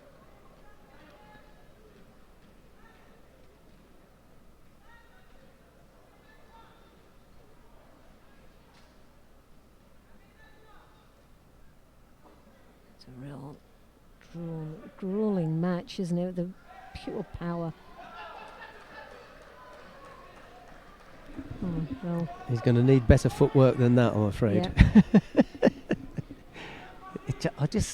I find it really difficult to critique, you know, someone whose competition record is so incredible. It's but I'm difficult, afraid isn't it? that if it was anyone else, I would say that. The Yeah. footwork just wasn't there to threaten Kripalek with that. No.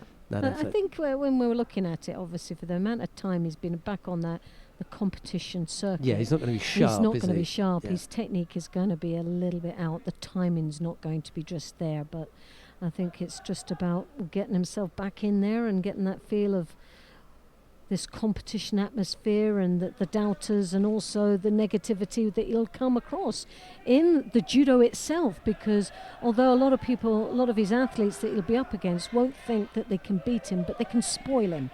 And I think that's what we'll see a lot against Tiririna, the spoilers. And it'll be a Shido apiece, I think, for both athletes.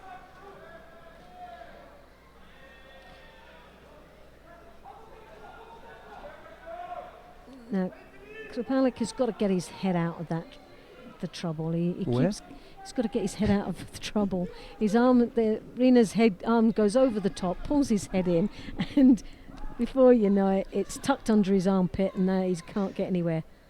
Can't do his judo. He can't even move, and he's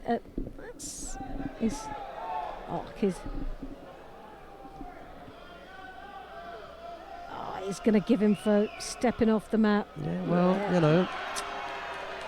Well, a bit of an anticlimax to me for this one. You build up. In the heavyweight category. In blue, for France, Teddy Riner.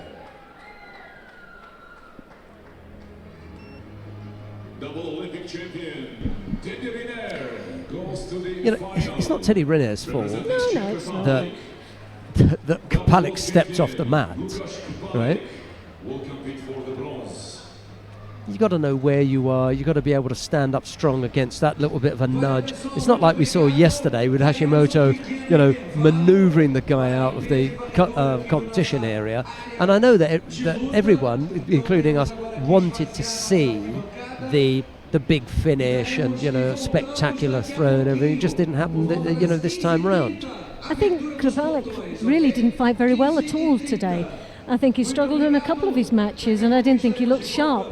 And right from the beginning in that contest, he just gave Rina the opportunity to take that high collar grip, and he was stuck. He couldn't do anything from there. And he needed an injection of life in that contest, and he just didn't have it. He was flat-footed, and he was out-fought.